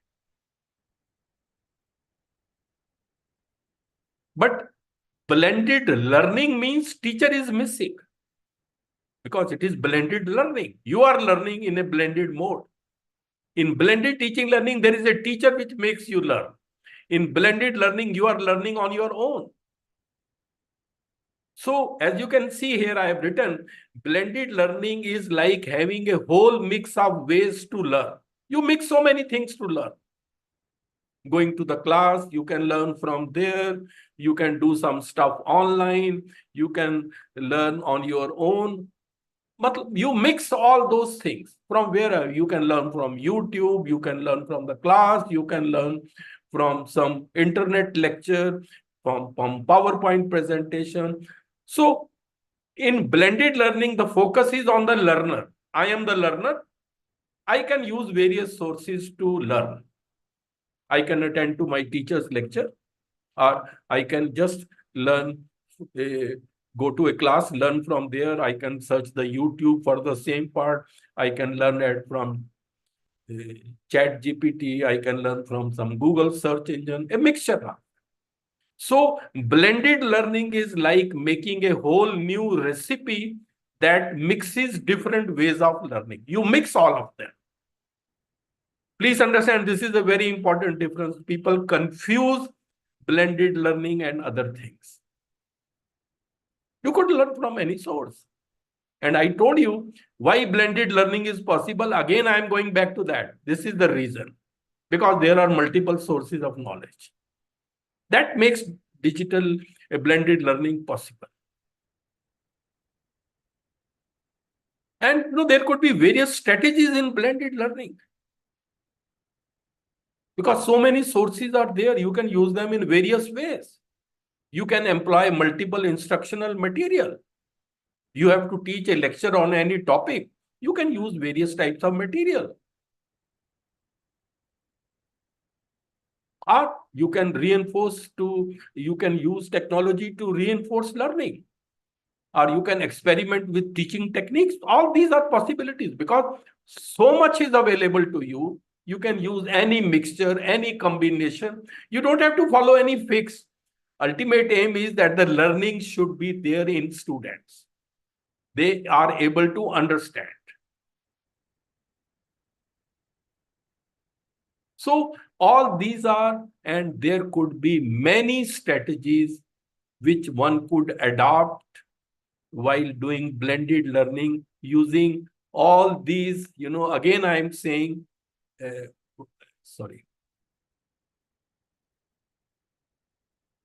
using all these sources. Anything you use, and there could be many more sources also.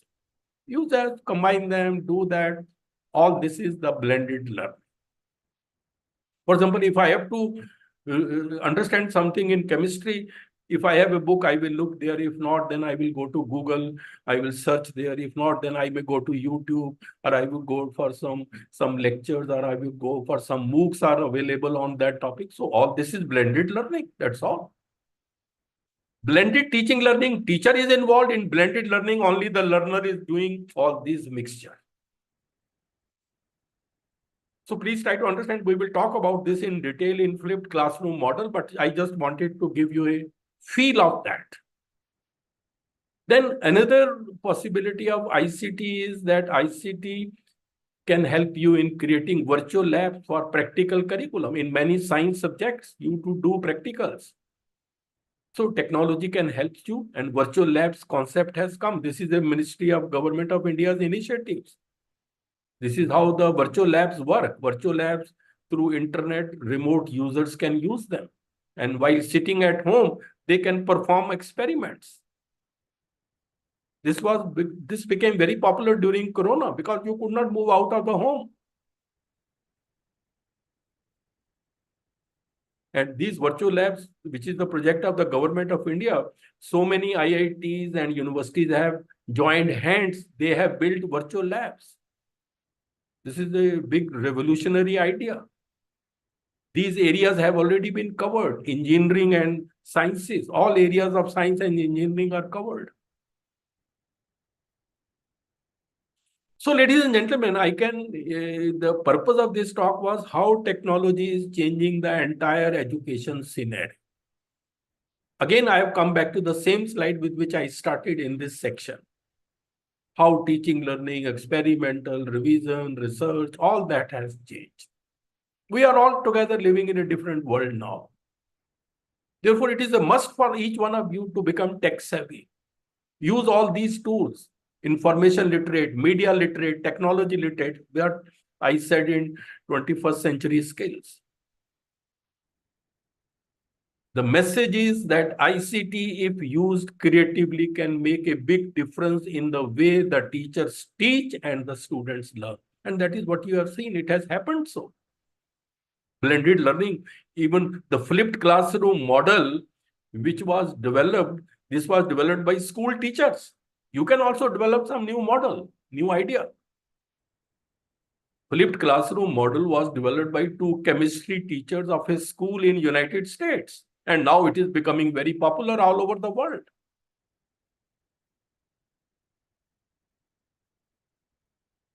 And now so much so that all these online courses are so popular that virtual schools have come in Delhi, virtual universities, National Digital University is now coming, which is based on hub and spoke model. Hub will be the SWAYAM platform, and SWAYAM platform will have so many MOOCs. So MOOCs will be the learning material, and Samarth will be the governance platform, and the partner higher educational institutions would be the spikes. And this National Digital University is going to become very popular because it will offer unlimited seats for any course, minimal eligibility criteria, affordable education. And this is affordable is one of the major aims of national education policy, flexible learning. Then large variety of courses and education in your mother tongue. All because of technology. You see, there is a report that by 2050, 90% of the students in universities and colleges would be in online mode. People will stop going to universities and colleges because these online tools and all these courses offer so many advantages. You can work, you can learn also, decide your own pace of learning. But this digital transformation has some drawbacks. You all know that. But there is little or no face-to-face interaction. That way it is highly impersonal. For example, I am delivering talk to you. We have never met. So that way it is highly impersonal. It's mainly a monologue method. One size fits all. It creates a sense of self-isolation sometimes. Then human touch is missing. Collaborative learning, which is there possible in a physical classroom, that is also missing. Then, all disciplines you cannot teach very well in online mode. And then too much time before the computer screen may be harmful for your eyes also. Look at these subjects, surgery, dental hygiene, sports. You cannot learn anything much online mode. They have to be taught in a physical, real mode.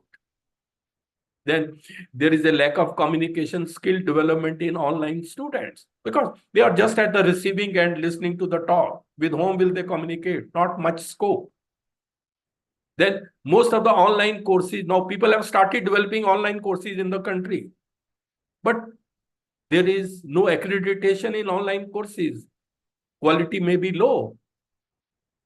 So now people are thinking that online courses in future may be coming with a grade by the accrediting agency. An accrediting agency will create, and before you launch any online course, it will have to be accredited. It could say A++ or 0, B or C or whatsoever.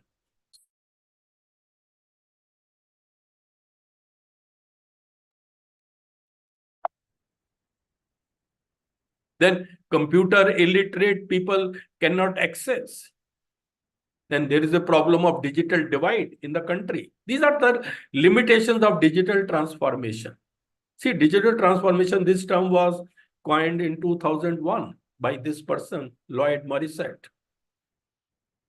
The digital divide is a consequence of the fact that digitalization is not happening equally all over the world. I told you the term digitalization in the beginning.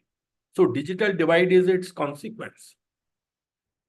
Digital divide could be that you don't have the device, or you have the device but internet is not available, or you have both but you cannot afford, or you are living in a place where climate is such that you cannot get internet. So these could be the reasons for digital divide.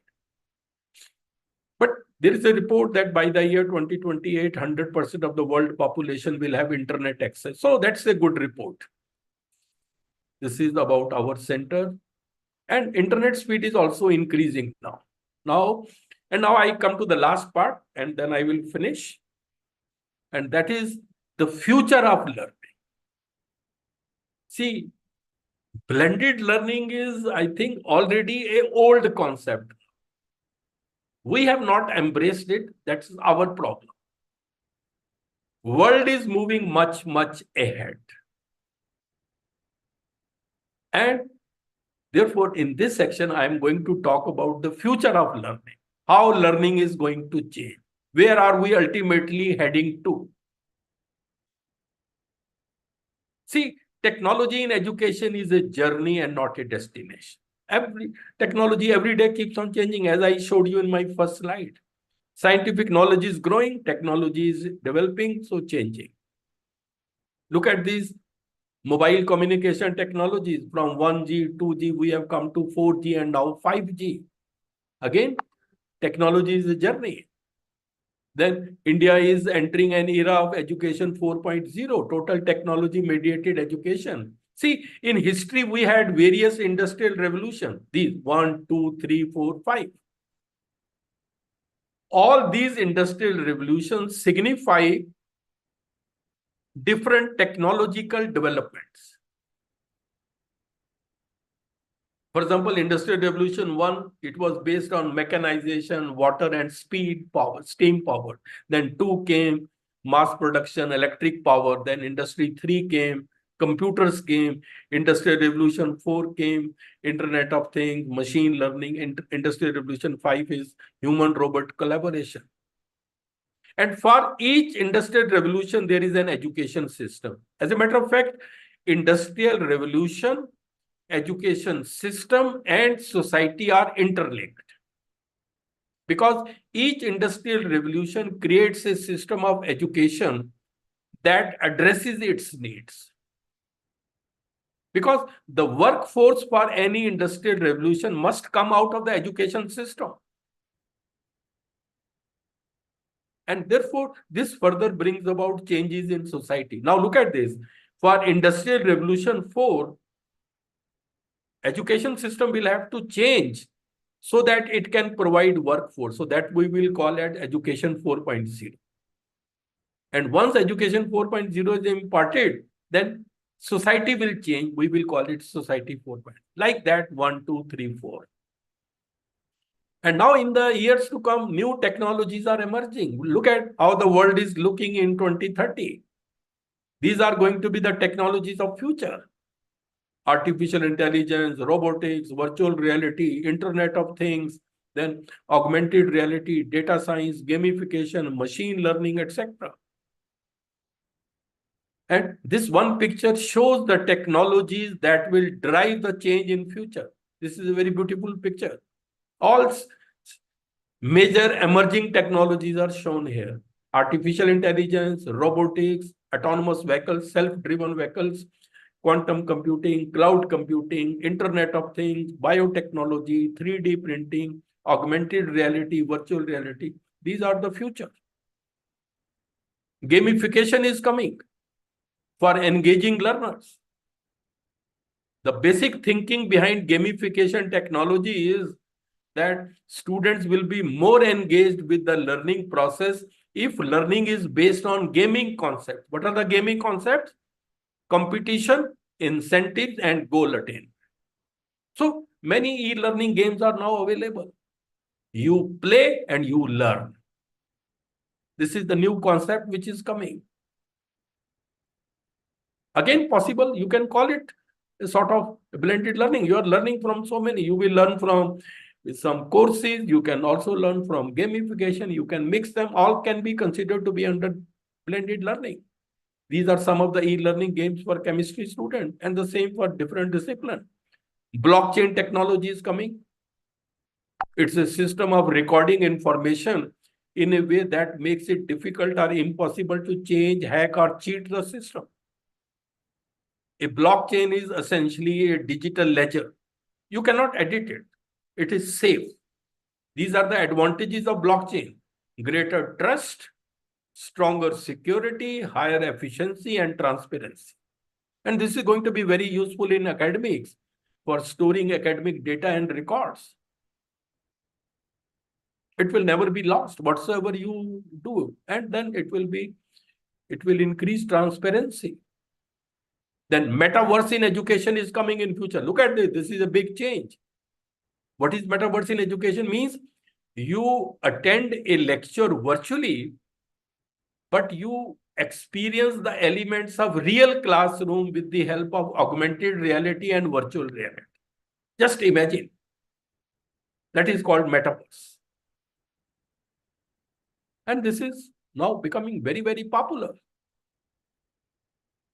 Just see students going. They will attend a lecture virtually and feel as if they are sitting in the classroom. Then quantum computing is coming. Quantum computing is much, much faster and efficient. See, quantum computer is based on the basic principles of quantum mechanics. Those who are from physics or chemistry must be knowing that. In quantum mechanics, there is a fundamental principle that at small scale, physical matter will exhibit dual behavior, particle and wave character. We call it de Broglie equation. So that is the basis of quantum computing. It's very, very fast. Then internet is now coming. The world's fastest internet is coming now. Huawei company in China, that is coming out with the world's fastest internet, which can transmit 150 movies per second. 150 movies per second. Just imagine. Speed is going to be 1.2 terabits. Terabit is 10 to the power 12. So that is the world's fastest internet. So you can see all these technologies, all this internet, where we are heading to. Just imagine. Therefore, in the light of this, the future of learning, let's look at that. The world is slowly moving towards self-learning and personalized learning. This is what is going to happen in future. Self-learning means after a particular age, they will learn on their own. So many sources are available. Once they have the 21st century skills, they know how to cut any information, how to use any tool. They are tech savvy. They will learn on their own. And personalized learning is when you are in a younger class where you need to be guided at every stage. Now, self-learning is going to be the new norm. I told you this, by 2050, 90% student population will be in online education. Self-learning is already becoming very popular. Students learn on their own. They keep on improving their biodata. They keep on adding various courses or certificates or batches in their curriculum. This was the report in Times of India, which is growing popularity of self-learning. See, on SWAYAM platform, there are about 390 programs which are offered by IITs and IIMs on SWAYAM. These programs are there. Now, you cannot take admission in IIT or IIM. Suppose you can learn in an online mode. You can earn credit, certificate, and diploma just by paying a nominal fee. Just see how popular this is going to be. And you get the degree or certificate of IIT or IIM. That is what people are doing. There is a mad race. And then personalized learning is coming, artificial intelligence. I will have a talk separate on this later on, but this is a new concept of personalized learning. This is the ultimate. World is slowly moving towards personalized. What is personalized learning? Why there is a need? Because, every learner is unique. every learner has different need, different comprehension rate, different learning capacity, different methods of gauging information. So just as a doctor gives treatment for every patient, which is personalized, same the thing here. So personalized learning is going to be an educational approach that aims to customize learning for each learner's strengths, needs, skills, and interests. For me, there will be a separate curriculum. For you, there will be a separate curriculum. For other person, there will be a separate curriculum, separate approach. Everything, learning pathway will be different. The whole thinking is this. This is a very beautiful slide which gives you the entire summary of learning process. Look at this. The reality is that learning process is no longer linear. Everybody learns in their own way, and one size fits all will not work. Now look at the left side. Teacher-centric in classroom, talk and chalk method. I deliver lecture and I presume all learners learn in an identical way. That is wrong. So that was the old method, which is a very serious limitation which it had. Then came ICT, online teacher-centric. Now it is in online mode, but it is again one size fits all, the same for everybody. Just as MOOCs, they are the same for everybody. So that is the ICT. And from this ICT, you emerge with blended learning. And now is coming personalized learning, where artificial intelligence comes. For you, separate learning plan. For you, separate learning plan. For you, different recommendation, different content, everything will change. That is how the future is going to be. So in personalized learning, each student gets a learning plan that is based on what they know and how they learn the best. It's a unique advantage that AI can offer. And in the light of all this, there is going to be a question mark over the future of teaching profession even. Technology may become a threat to teaching profession. That is the fear. Some teachers worry that perhaps there will be no students to teach anymore in near future because technology might take over teaching our students. There are multiple sources of knowledge, as I showed you. So what will happen to the teaching profession? The roles of the teachers will change. Robot teachers have already come. This teacher has been developed in India. AI empowered teacher. Students ask questions through command and it answers 100% precision. Physics, chemistry, mathematics. They may replace human teachers in future. And robot teachers can do what? They are programmed to communicate in the language learners speak. They are able to teach as well as answer questions of the learners. They are never tired. They mark learners, record marks, give instant feedback. They play games with the learners and make learning interesting and fun. See, this is all what robot teachers can do. And the advantages of robot teachers are they are always energetic. No sickness, always on time, not making technical mistakes, no favoritism because they don't have any emotions, no feelings. But please remember, teaching as a profession wears many hats. Human teachers will always be required because who will tell robot teachers what need to be taught to the student? It is only the human teacher. So they need to update robots with information learners need to be taught. Human teachers will be needed to give empathy and motivation. They will be needed to solve disputes of the learners like a lawyer. They will make learners feel better like a doctor. So human teachers will always be required. Because only a human teacher can bring a real connection, socialization, creativity to the class. That is why now people say teachers will have to work in future in hand with robots. That is the basis of Industrial Revolution 5. This is Industrial Revolution 5. Humans and robots work together for more success.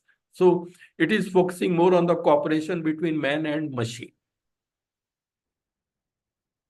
This is this. And even MOOCs will change with the help of artificial intelligence. See, present day MOOCs are one size fits all. The same has the same MOOC. But now MOOCs will be based on smart content. If I am viewing a MOOC, it will look as per my requirement. If somebody else is viewing, it will look, because it will all be based on data, personalized e-content. That is how the things are. So, ladies and gentlemen, I will close my talk by saying, in this small introductory, but giving you an overview, that you will have to change with the changing times. ICT is providing you with an opportunity. Technology is changing the skills we need for success in our jobs. These are going to be your new roles. You will have to become tech-savvy teachers in ICT skills, artificial intelligence skills. Tomorrow, students may be enrolled in e-learning and MOOCs. If they have some queries, who will answer you? You must learn how to manage virtual classroom and discussion forum.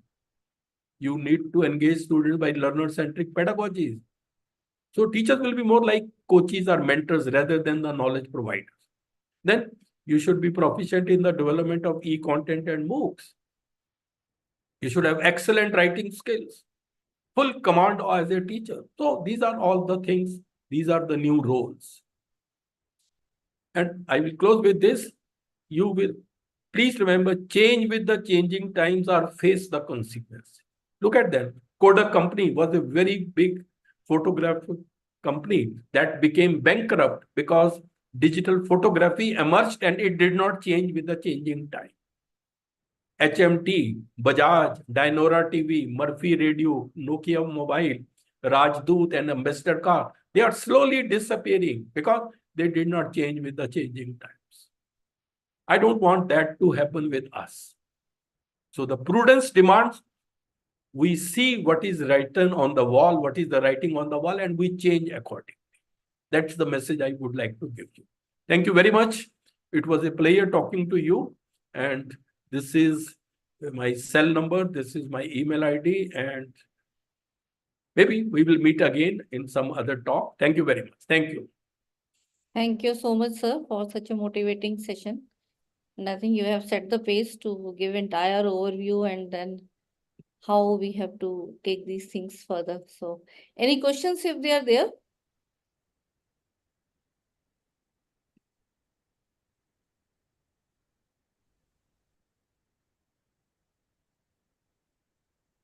I think we are going to have many more lectures still on these topics. So there are no questions, ma'am. This is Dr. Ajit.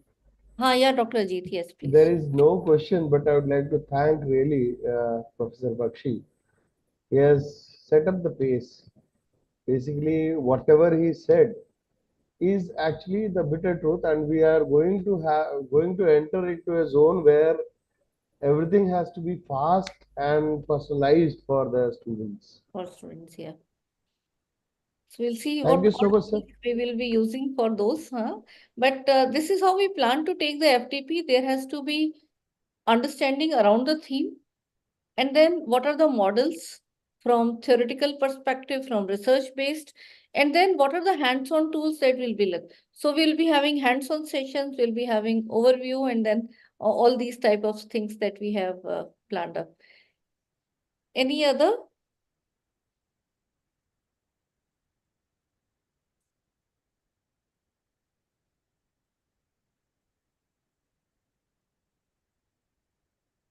Anyone else will like to?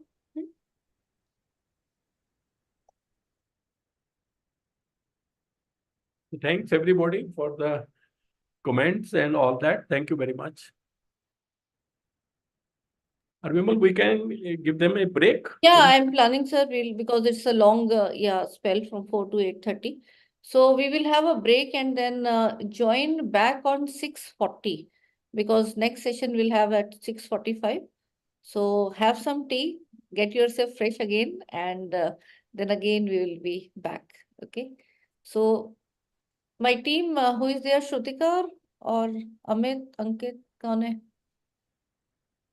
So you can pause the recording or you can stop it, the entire Zoom, and you restart so that you have a smaller footage. Even uploading may takes time.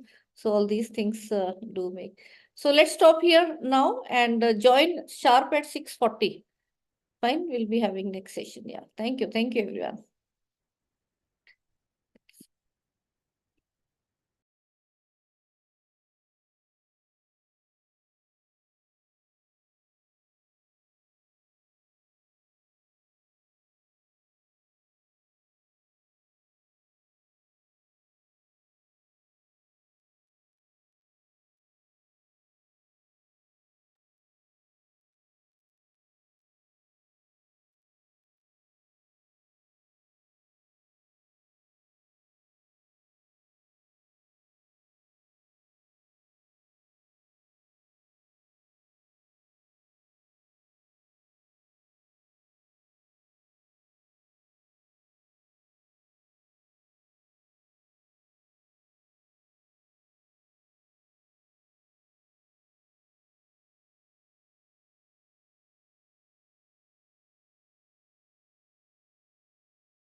देखो तो कितने ज्यादा फायदे हो नस मैं जान आ जाऊंगी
Yeah, good evening, everyone. Hope you are back. Can I see some responses coming?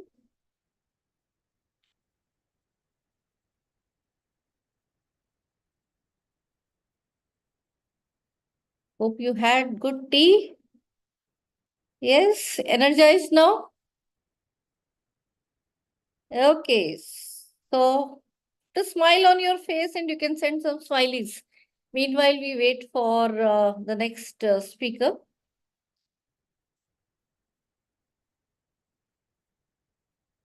Yeah, Neha, thank you.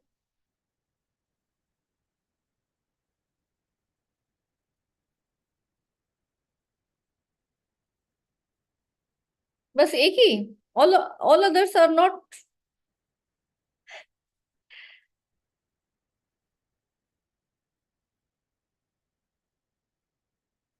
So technology can be used to bring some element of happiness in between the teachers and the learners. Why not?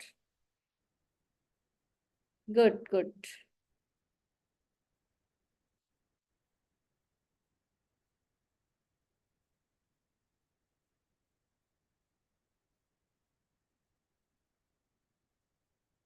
Just let me follow it up.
Who is here, Gayatri or Ankit?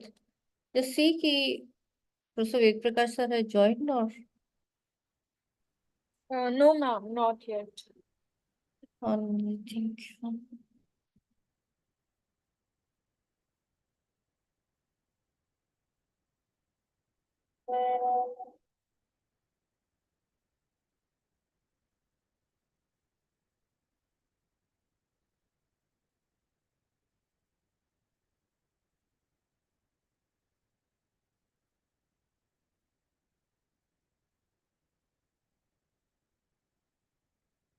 After this session, we'll have some interactive session where I'll try to see which all tools you have been using so that we'll plan our further course of action in this FDP. Okay. So I think Professor Ved Prakash sir has joined. Please make him co-host. Done, ma'am.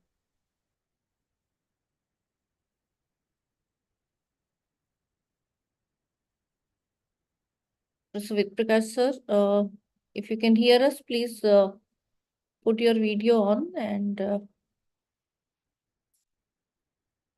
unmute.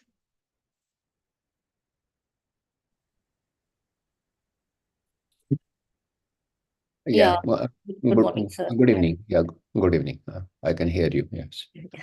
Welcome, sir. And Thank you. this is the first day for the FDP on blended learning and LMS Moodle. So the learning management system. So let me take the proceedings further. Just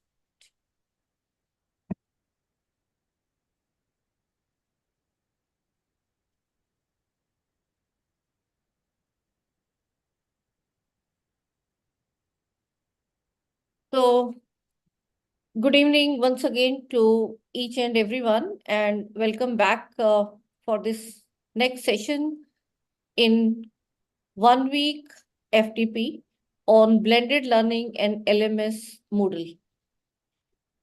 And the next session we will be having delivered by Professor Ved Prakash sir, who is mentoring our center, as I told you in the inaugural as well. And he is former chairman, University Grants Commission. And very briefly, I would like to share his profile with you because it is going to be motivating our younger colleagues, sir, although he doesn't need any introduction, but still I will like to go through that.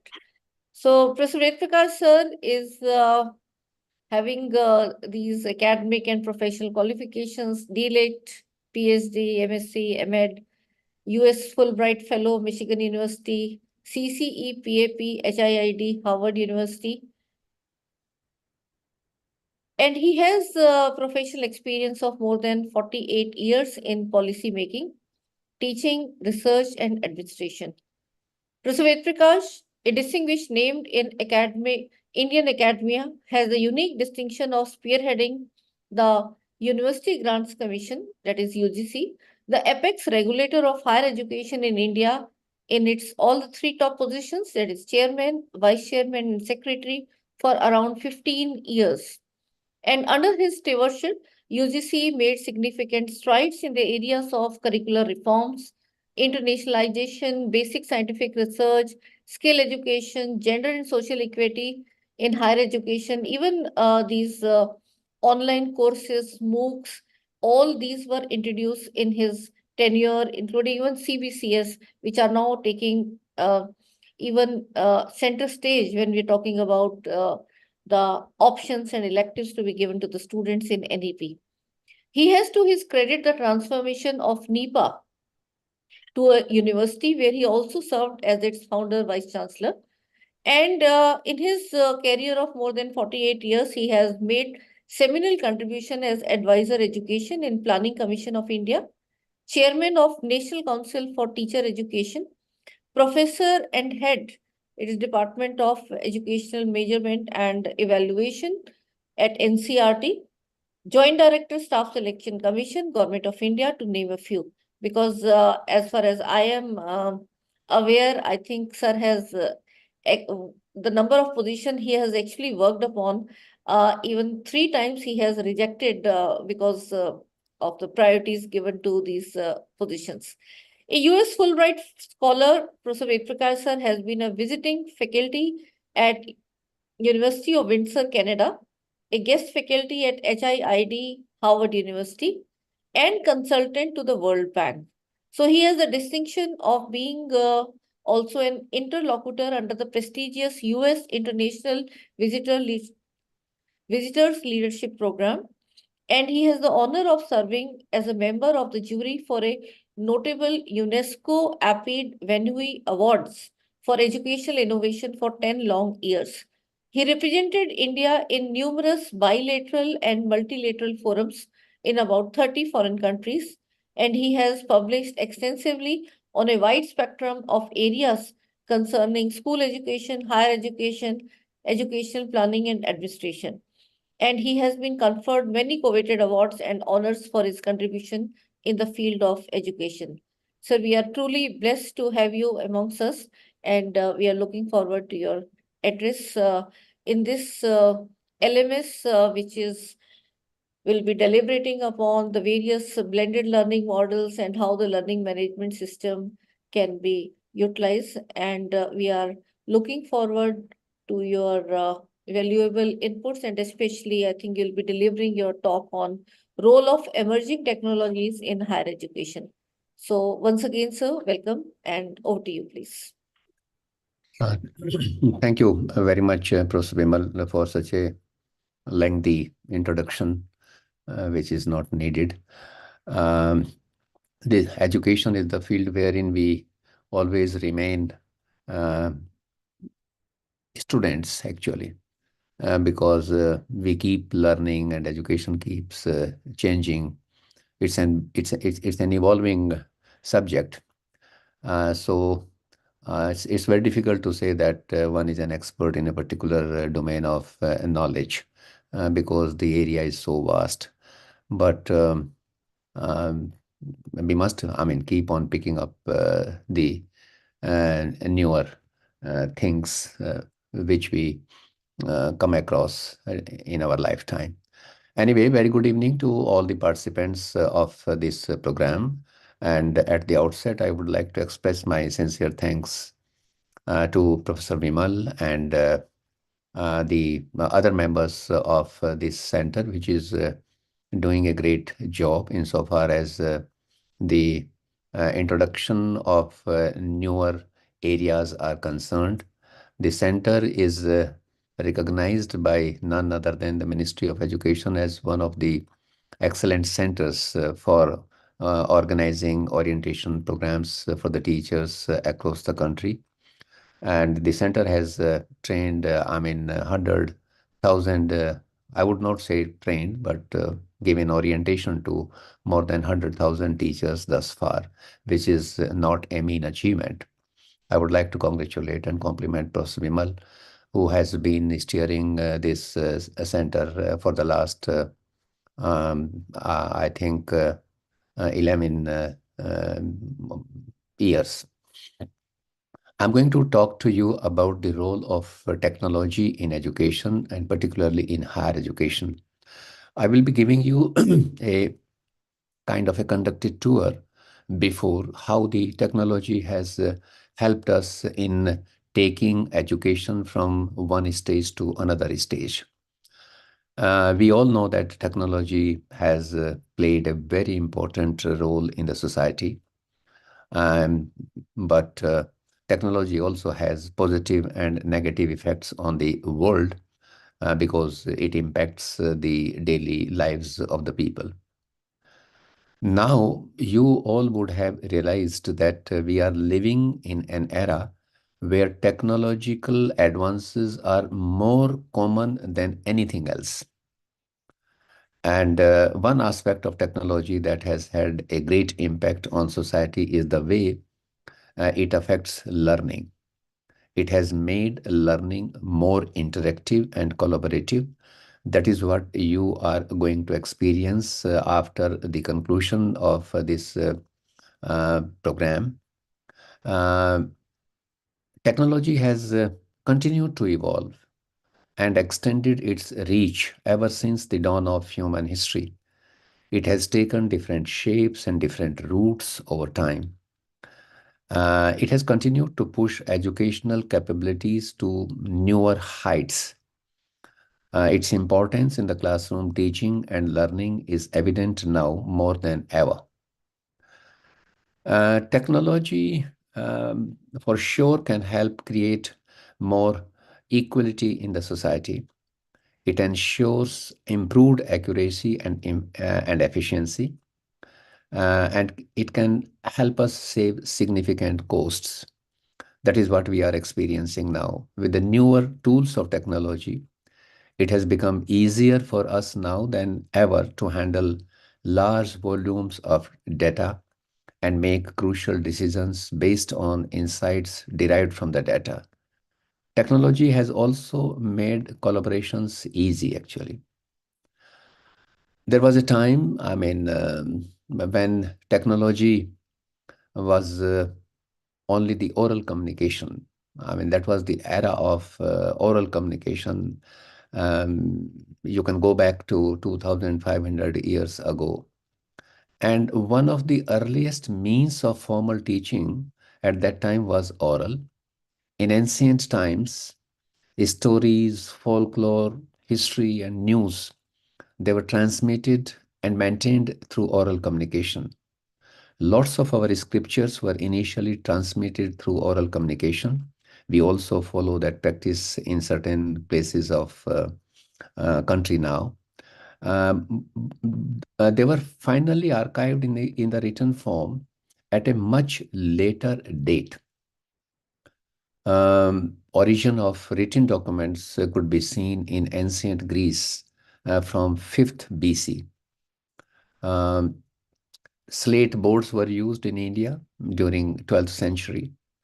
Invention of printing press in Europe in the 15th century was a truly disruptive technology.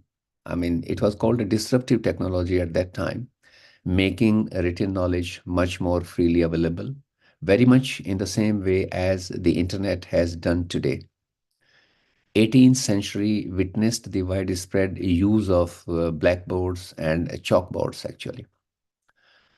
Then came the era of distance learning. It was in 1920 when the British Broadcasting Corporation began broadcasting educational radio programs for schools. Then came the overhead projectors, which were used by the armed forces for training purposes in 1930s. Then came videotapes, which were used to provide instructions in 1950s. Then entered the photocopiers, actually in the classroom in late 50s. Then television was first used in education in 60s for schools and adult education. Our own university, Delhi University of Delhi, was the first university to have started the open and distance learning programs in the country in 1962. It was the British government which established the Open University in 1969, which worked in collaboration with the BBC.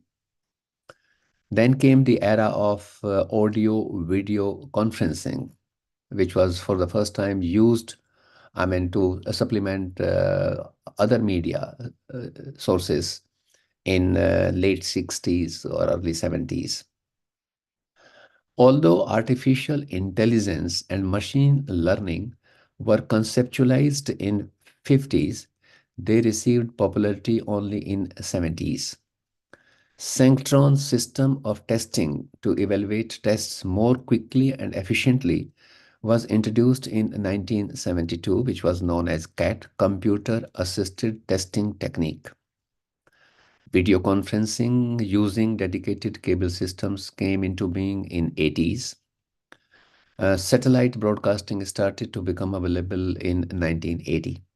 We had launched our own satellite inset in 1983 to offer locally produced educational television programs.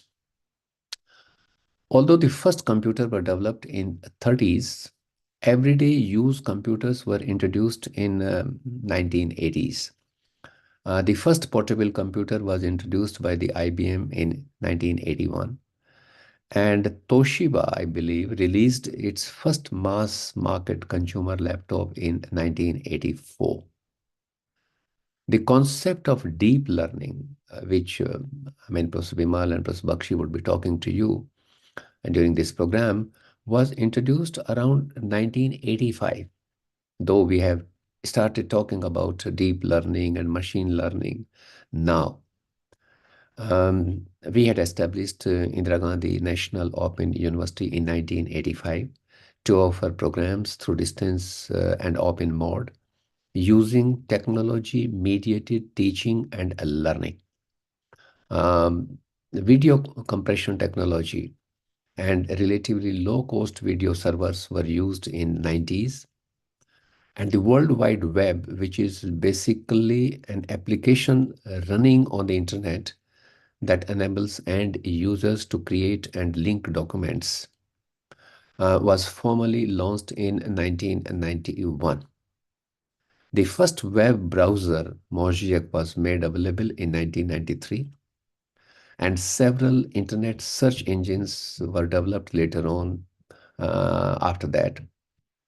Google, which was created in 1999, has emerged as one of the primary search engines. The first learning management system on which Professor Vimal is going to talk at length, it was which provides an online teaching environment, was developed in 1995. Learning management system is the system on which one can upload the content and organize it, as well as provide space for learning objectives, student activities, assignment questions, and it can also be used for organizing the discussions. The first fully online course started to appear in 1995. Then came the MOOCs era, actually. Recording and streaming of classroom lectures began in 2000. Reduction in the cost of recording and distributing videos also led to the development of lecture capture systems. It was the MIT, Massachusetts Institute of Technology, which started making its recorded lectures available free of charge via its open courseware project in 2002. And on similar lines, we also started our own NPTEL program, which was a joint venture of 6 IITs and Indian Institute of Science, Bangalore. So the 7 premier institutions of ours started the NPTEL program in 2003, which was known as National Program on Technology Enhanced Learning. Then came the social media era, actually. Social media is now being recognized as an accepted form of instructions in some instances. Although, I mean, the first recognizable social media site was created in 1997 in the 6-degree format, but the era of popular social media ushered in mid-2000. Facebook as a social network was introduced in 2004, YouTube in 2005, Twitter in 2006, WhatsApp in 2009, and Telegram in 2013. These are the latest tools which are available and which can be profitably used for the purposes of imparting education. YouTube started short educational clips that can be downloaded and integrated into online courses in 2006. You might have heard about the Khan Academy, which became popular worldwide. Khan Academy started using YouTube in 2006 for recorded voice-over lectures using a digital blackboard for equations and illustrations. So by 2008, several people started offering MOOCs. MOOCs were open to anyone without any formal assessment. MOOCs are used by the universities in different forms.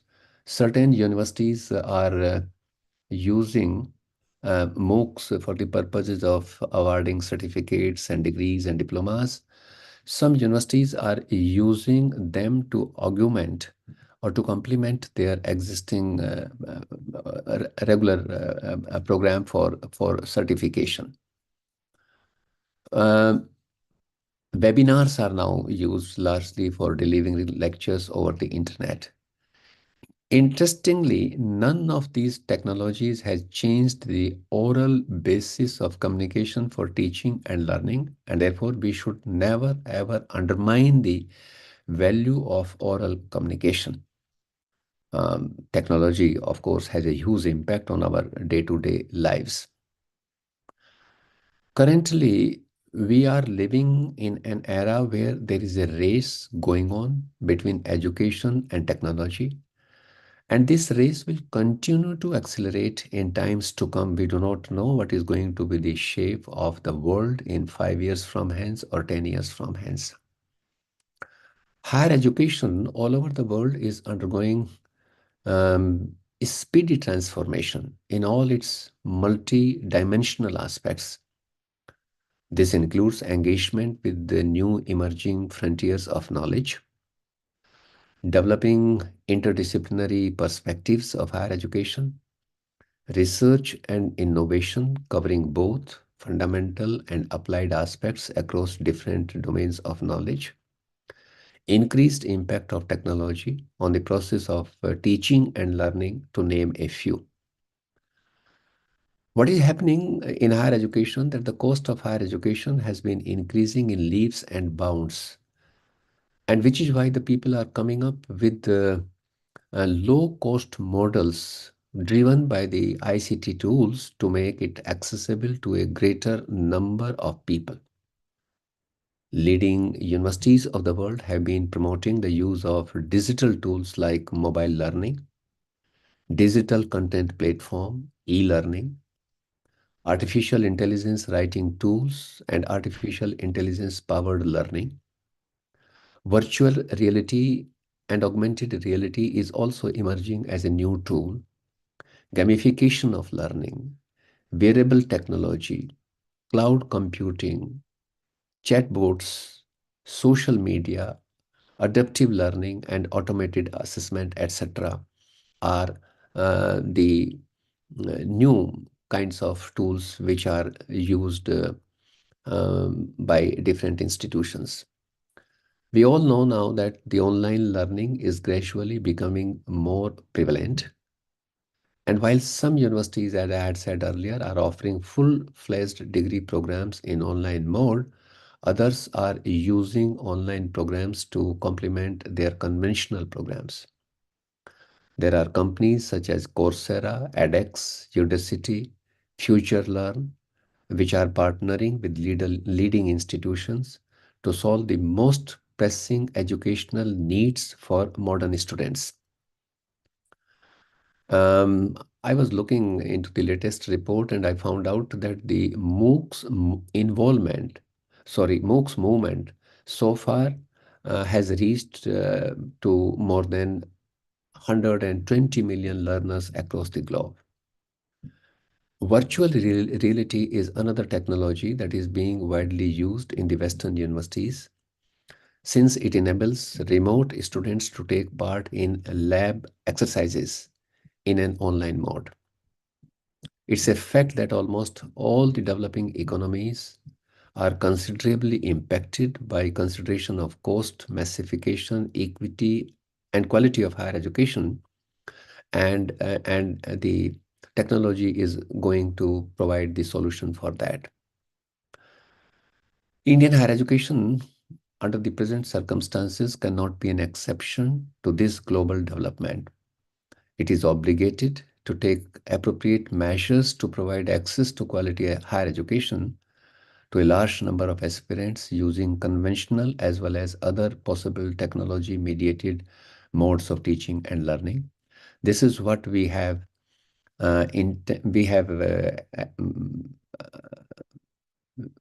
expressed in the form of an intent in our National Education Policy 2020, where we have said that we are going to increase the gross enrollment ratio in higher education to 50% by 2035 using different modes of delivery, face-to-face mode, then ODL mode, open and distance learning mode, and the online mode of delivery.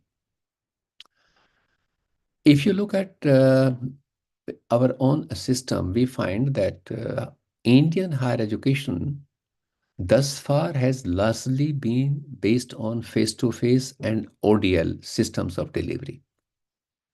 And while the face-to-face, accounts for about 88% of the total enrollment, the ODL accounts for the remaining 12% of the enrollment. The ODL system, which is in practice since 60s, University of Delhi started in 1962, that is currently in use in as many as 91 universities, which includes one central university, that is Indira Gandhi National Open University. And in addition to that, we have 13 state open universities in different parts of the country. And apart from that, these 14 universities which are exclusively meant for the ODL programs, we have another 77 state universities which are also offering the open and distance learning programs. Some universities in the recent past have also switched over to online mode of teaching and learning. In fact, the idea of online mode of delivery in Indian university system was mooted by the University Grants Commission in 2016. Permitting universities to deliver only 20% of the course content through online mode. And the idea was that since universities would be entering into this new area of teaching and learning, they should do it in a limited manner with a view to gaining sufficient experience, and subsequently, I mean, they can offer the programs on 100% basis. But because of the emerging demand of the university system, the University Grants Commission has brought out an integrated regulation to enable universities to offer full-fledged online undergraduate and postgraduate programs in 2020. Now, as per the existing provisions of the UGC, any university which has got a CGPA, the cumulative grade point average, of 3.26 and above on a scale of 4 from NAC, or any university which is having National Institutional Ranking Framework ranking in top 100 in 2 of 3 preceding years in the university category can offer 3 undergraduate and 10 postgraduate programs in online mode in disciplines which it offers in the conventional mode, because the expertise must be available with the university in which they wish to offer the programs in online mode. And these universities need not take the UGC's approval if they fulfill these 2 conditions: CGPA of 3.26 and above, and NIRF ranking in top 100 in 2 out of 3 preceding years. They can offer as many as 3 undergraduate and 10 postgraduate programs in online mode on 100% basis. As of now, though, there are very few universities that can honestly fulfill all technical, academic, and social requirements. I would like to underline the social requirement of full-fledged online degree programs. We need to work a lot on this aspect, actually. It's not that the university has created the infrastructure for delivering a program in online mode. Universities also have then the responsibility of making sure that all the children who are enrolled in that particular program are also having access to the smart devices which are required for the purposes of learning. Universities are constantly under pressure for change because change is the only reality in nature. Some of the developments in human knowledge are changing so fast that we are not able to keep pace with them, especially the technological advancements. Most of the universities were caught unaware by the technological advancements during 80s, and as a result of which the government of India had to establish Indian Institute of Information Technology at that time. Buckminster Fuller, actually, who devised the knowledge doubling curve in 1982, he had estimated that the human knowledge was doubling approximately every century until 1900, and thereafter every 25 years by the end of World War II. A little later, it was estimated by other group of academicians that the knowledge is doubling every 13 months. And now it is presumed, I do not have the data to say it authentically, that the power of internet and emerging sets of ICT tools, the doubling rate of human knowledge has come down to a couple of, one can say weeks or months. Even if it is an overestimation, one thing is very clear, that in this fast changing world, humans have to be far more adaptive than ever before because of invasion of technological advancements. Every person now has to consider learning as a lifelong process. And if we are not going to do that, then we would be lagged behind. It means that each one of us will have to look up for such alternate means of learning which can persistently update our knowledge and skills. And which is why what is happening now is that the Western universities are coming up with tailor-made programs for the second set of students, those, who are employed, but they want to upskill themselves, they want to reskill themselves, and therefore these non-traditional students are coming back to the university system for the purposes of acquiring newer skills and newer competencies which are needed by the modern world.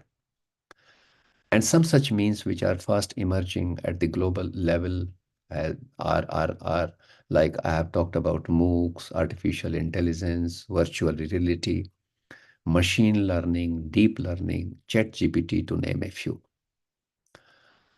MOOCs have undoubtedly launched an era of global access to education to anyone with an internet connection.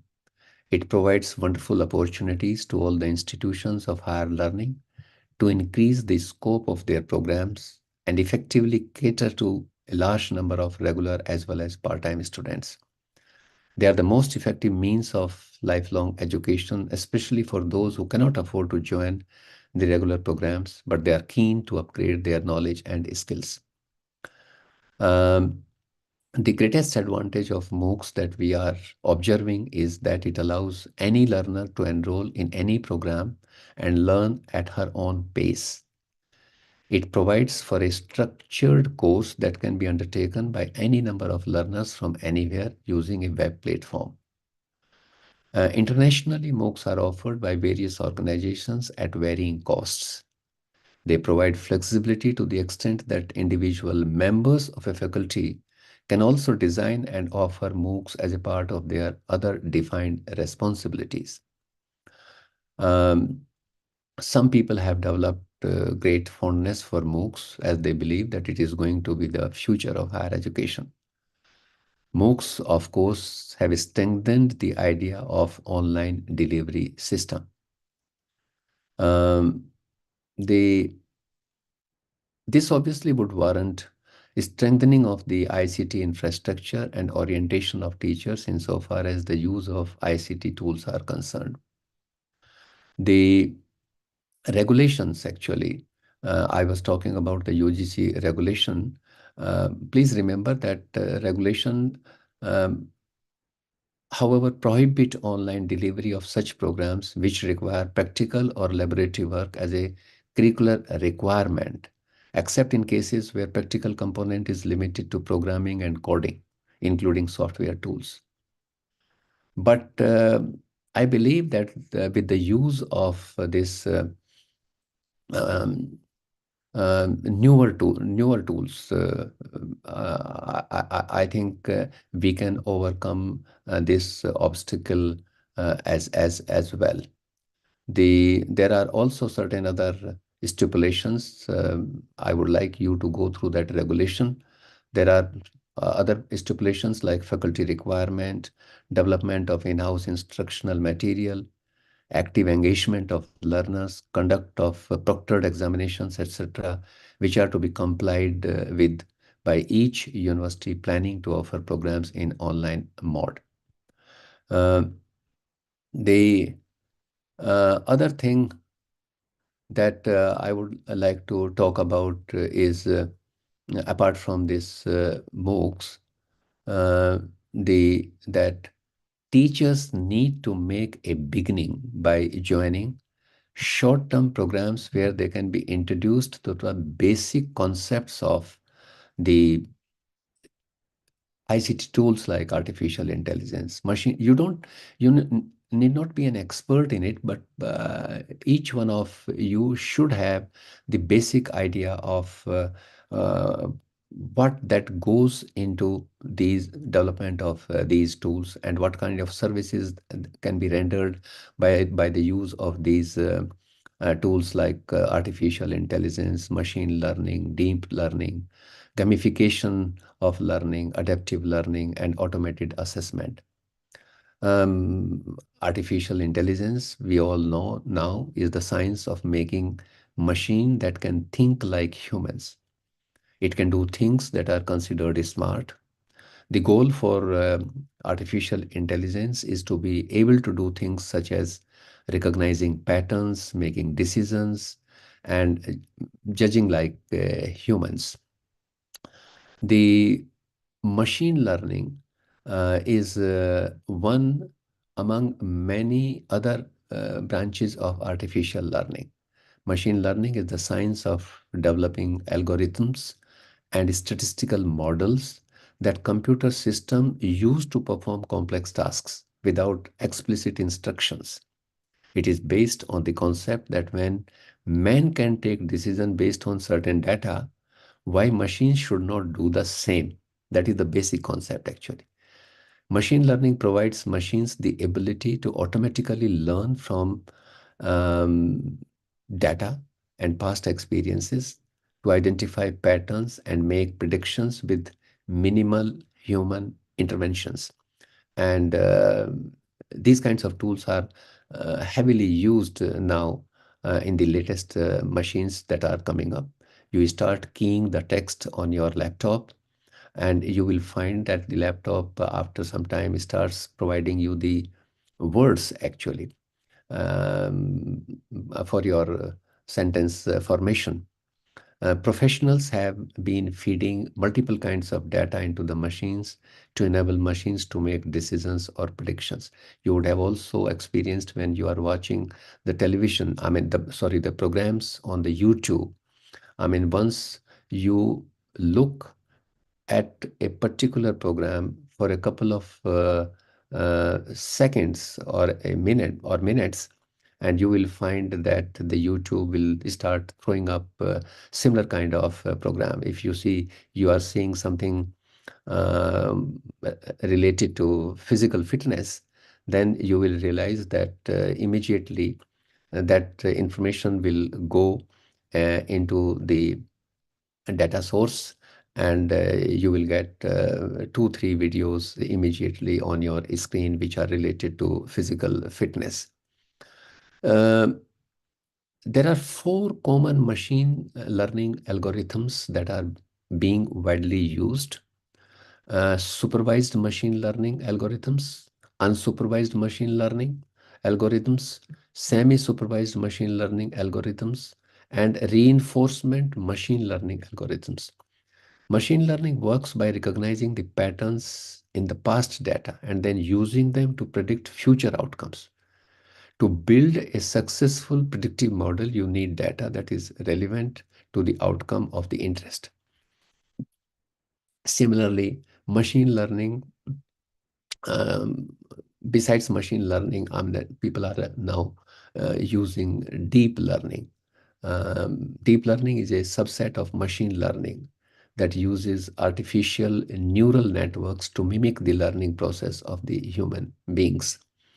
Similarly, ChatGPT is emerging as a powerful language model tool used to decipher and generate human-like texts. It uses the transformer architecture, a type of neural network that has been successful in various natural language processing tasks and is trained on a massive corpus of text data to generate language. So technologies are becoming increasingly complicated and increasingly interconnected. Technology can be a source of tremendous optimism. It can help overcome some of the greatest challenges of our society faces, including, climate change, famine, diseases, etc. Technology can also be used for widespread misinformation that serve political purposes. This is a danger actually. Increased use of technology is also having some other consequences. We must be mindful of that. It is, for instance, resulting to a decline in face-to-face interactions, potentially resulting in social isolation and loneliness. This has been the problem with the technology, that while it makes our life easier, but it comes to us with a price. So all these tools, like I have talked about artificial intelligence, virtual reality, machine learning, excuse me, deep learning, ChatGPT, they are going to make a huge impact on the sector of higher education. And all of us need to embrace these technologies. Otherwise, we are going to lag behind in this race of technology and education. Education has adopted and adapted technology over the years. I have given you some flavor of that. How have we been using technology for ages and where we have reached, and we do not know where we are going to reach in 10 years from now or 15 years from now. And we all shall have to continue to do so to catch up with the rest of the world, besides ensuring our relevance in the profession. And therefore, we must take it as a mission. We should not remain ignorant about the applications of these ICT tools in order to ensuring our relevance in our profession.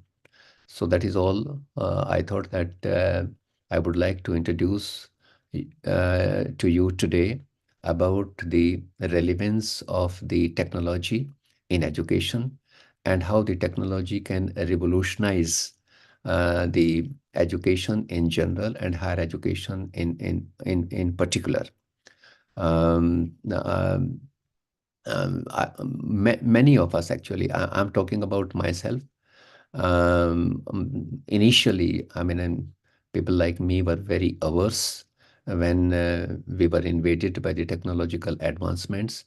But later on, after losing a lot of time, we realized that we cannot do without the use of these ICT tools. And it is not very difficult to understand the applications of these tools, provided we have a heart and we want to remain relevant in our profession. So my advice to you would be to familiarize yourselves about the good use. I'm underlining the word good use of the technology insofar as the education is concerned. So with this, I would like to stop now and leave the floor to Professor Bimal for further interaction. So over to you, Professor Bimal, and thank you very much. If there are any questions, I might take some questions from the participants. Thank you so much, sir. I think you really took us from line of the history, that how different technologies were invented and how education systems have aligned with those changes, and also how the open and distance education came into our higher education, and then also the online and the provisions of the that how the universities can start the fully online degree programs as well. But for all that, I think the teachers' preparedness is very, very important, and that is what I think we all have to be preparing ourselves. So please, colleagues, you can raise your hands and unmute and ask the questions, or write it in the chat, please. I would like to say that we have made certain advances. When we started this EPG Pathshala program in the University Grants Commission, and when we launched this undergraduate and the postgraduate programs, which were developed on 4 quadrants. We used the text, we used the visuals, we used the simulations, we used the questions and answers. And we have taken the services of a large number of teachers from across the university system. So we are not starting from a scratch. We have to build upon the material that we have already developed. As I have said in my lecture, that we started it in 2002 through the NPTEL. And since then, we have improved a lot, actually. Some of the programs are really very good. But because of the upcoming revolution, actually, I think we have to do a lot more. Much more needs to be desired insofar as the use of technology is concerned. Thank you. Thank you so much, sir. I don't see any question. I think your session was self-explanatory, and we're looking forward for your presence further again as well. So, Okay, then yes. once again, I would like to express my thanks to you as also to all the participants of this program. And I wish each and everyone all the very best and great good luck. So thank you very much. I will say you good night, though for me it's early morning in US. Yeah, have a good day, sir. And Right. we are Thank you very much. trying Thank it. you. Thank you. Thank you. Thank you so much, sir. Thank you. Yeah. So now I'll request all my colleagues to be interactive. Sometime we will now discuss around what thoughts you have so that further planning of how we have to align our sessions, it will give us those ideas. And before we do so, let me give you some small quiz, okay? So hope all of you are ready. You're there?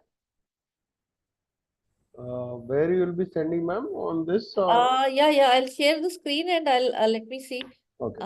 whether that license is still working or not. Just let me try it out. Okay, here it goes. And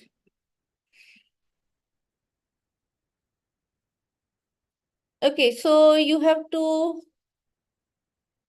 go to joinmyquiz.com, okay, any device, and you enter this game code, which is 075948.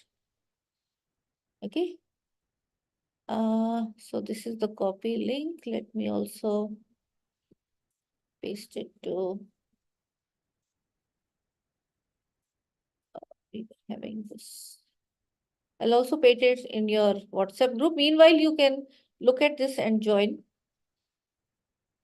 This is your FDP LMS. Okay. You see, I have sent the link in your WhatsApp group also.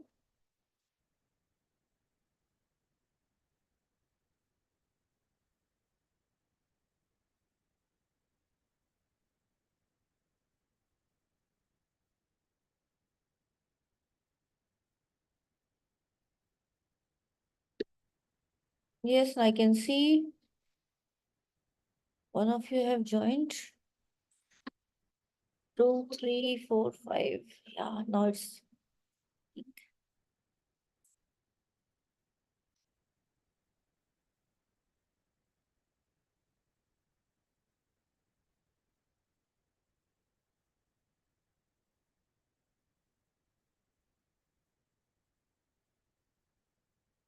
so it's changing your names in a different way. So your real names are not coming here.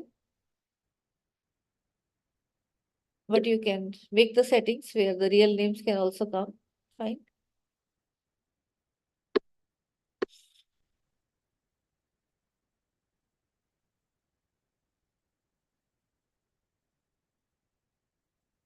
So I can see so many are joined.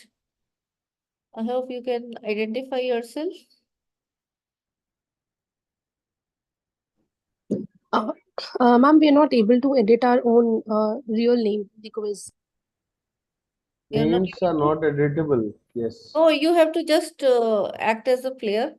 So no Okay. need to, yeah, edit. Just some more, then we'll start. Can we join with the same name? Ah, you just click on that on your And start, Amma. Can we start?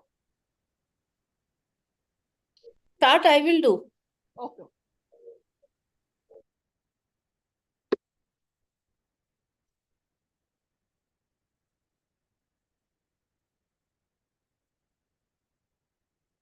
Okay, let's get started.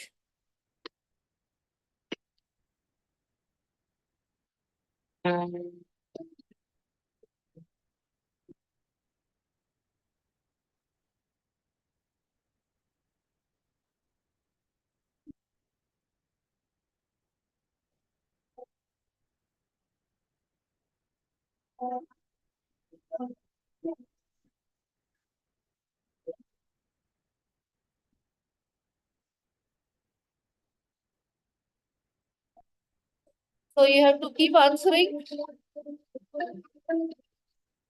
Time's up. We go to the next question.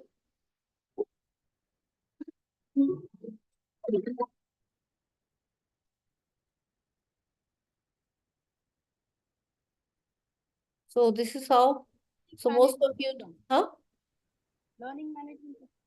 Learning management system. Yeah. How to answer, ma'am? Okay. Next question. So you can set the timer. Just giving you ample time.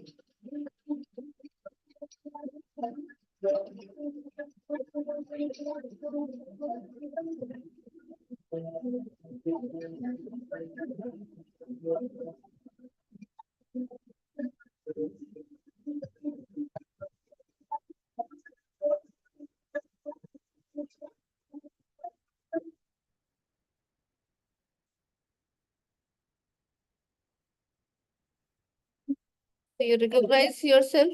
You also must have got.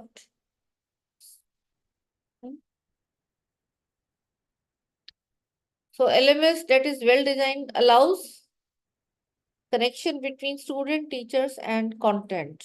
Fine, that's the right answer. And some of you have gone to some other options as well. Okay, let's go to the next question.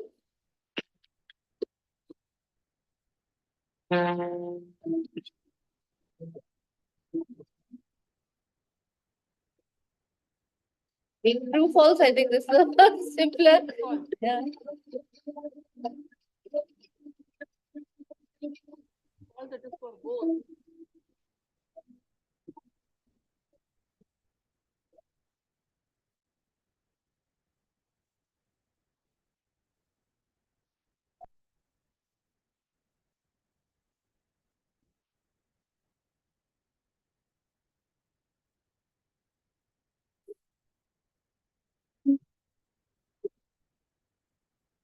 Okay, so this is the status now.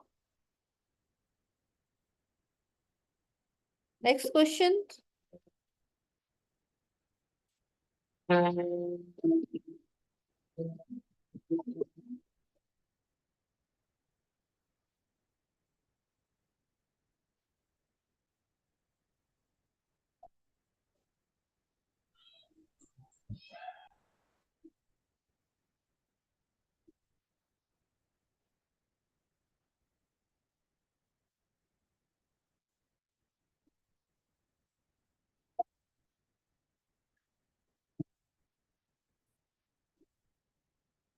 Okay, time's up.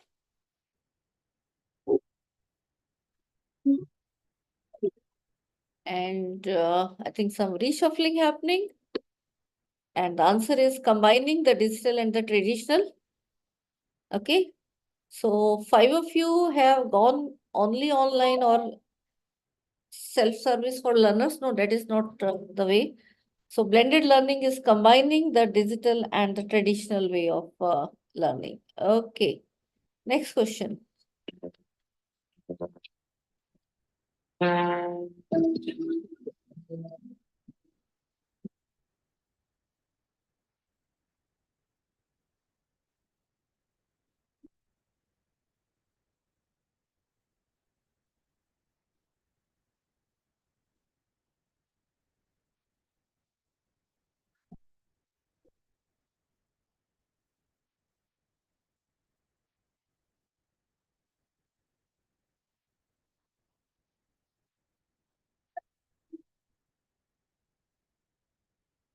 Time's up. And I think the one who is logged in with the name Cardamom is still taking the lead. But here there are so slight confusion. See, you immediately in the class of 60 students, 70, 100, you can come to know whether the students have really understood or not. Okay. So it is massive open online course, पहले open आएगा फिर online आएगा, not it is other way around. So some of you have got confused with this. So I'll reiterate, MOOC stand for Massive Open Online Course. Online course के साथ आएगा, ये ध्यान रखो. Okay, so let's go to the next one. And so this was just, yeah, I put the 5 questions. And so did you like playing this game? Yes, madam. Yes, ma'am. Yes, ma'am. Yeah. So questions जो डाले थे मैंने, I just took 5 minutes. While Professor Ved Prakash sir was giving the lecture, I thought let me immediately make a quiz for you and try to just tell you one way where how tools can be used inside. तो अभी online बैठे हैं, but Yes, between ma'am. your class छोटा सा देखो ना, पूरा एक तरफ. अब मैं अगर 1 घंटा और सेशन रख दूं 4.5 घंटे में तो बोर हो जाओगे कोई. हम 2 घंटे से ज्यादा, आज थोड़ा सा लंबा हो गया था क्योंकि इनॉग्रल था, but we are planning that एक सेशन रखेंगे और एक हैंड्स ऑन रखेंगे या कुछ इंटरेक्ट करेंगे आपसे. Okay, so will talk to you and all of you should put on your videos. So when I want to talk to you, you should be available, दिखना चाहिए ना. This does not mean I'll remove my spotlight also. And yes, so now we will interact and go further.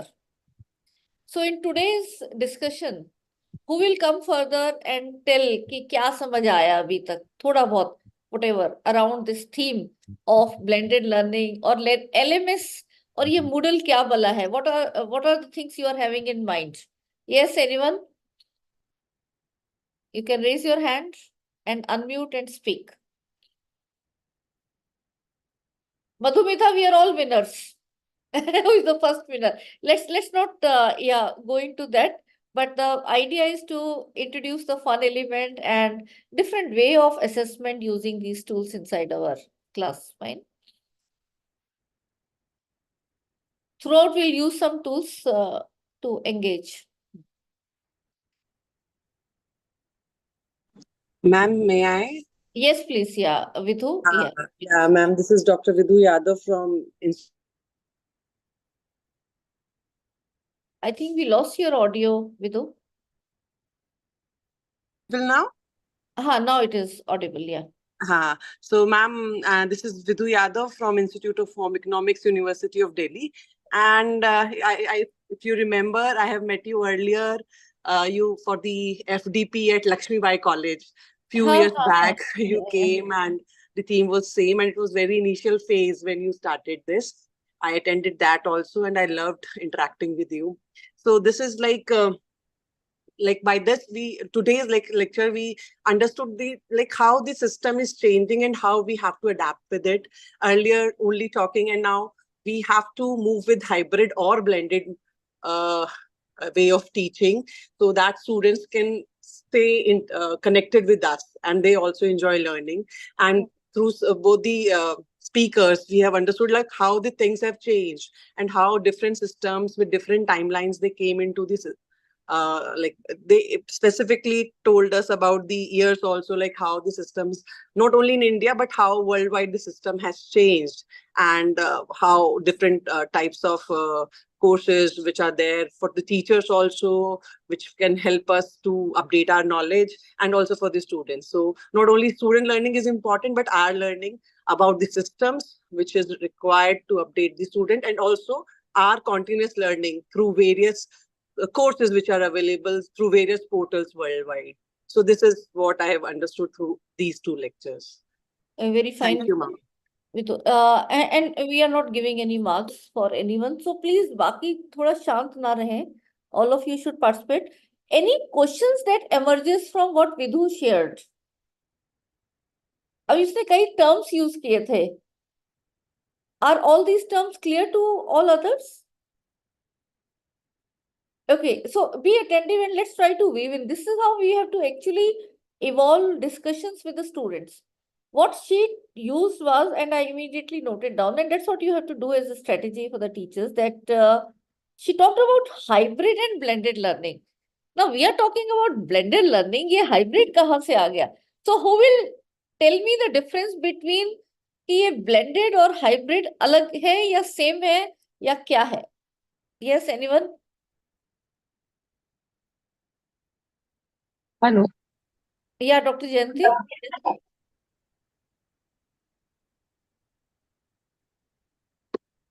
Yes, Good Dr. evening, ma'am. Yeah, please. Good evening.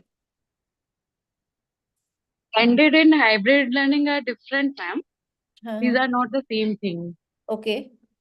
Right. In hybrid learning, there are learner and teacher. They are in offline and online mode, but they are away from each other. Maybe they are away from each other. But in blended learning, they are in the same class and with using the different tools and like PPT or some video, we can interact with our learners. सबको समझ आ गया या कोई confusion है? Someone will like to add something more? Very points added, Jayanti.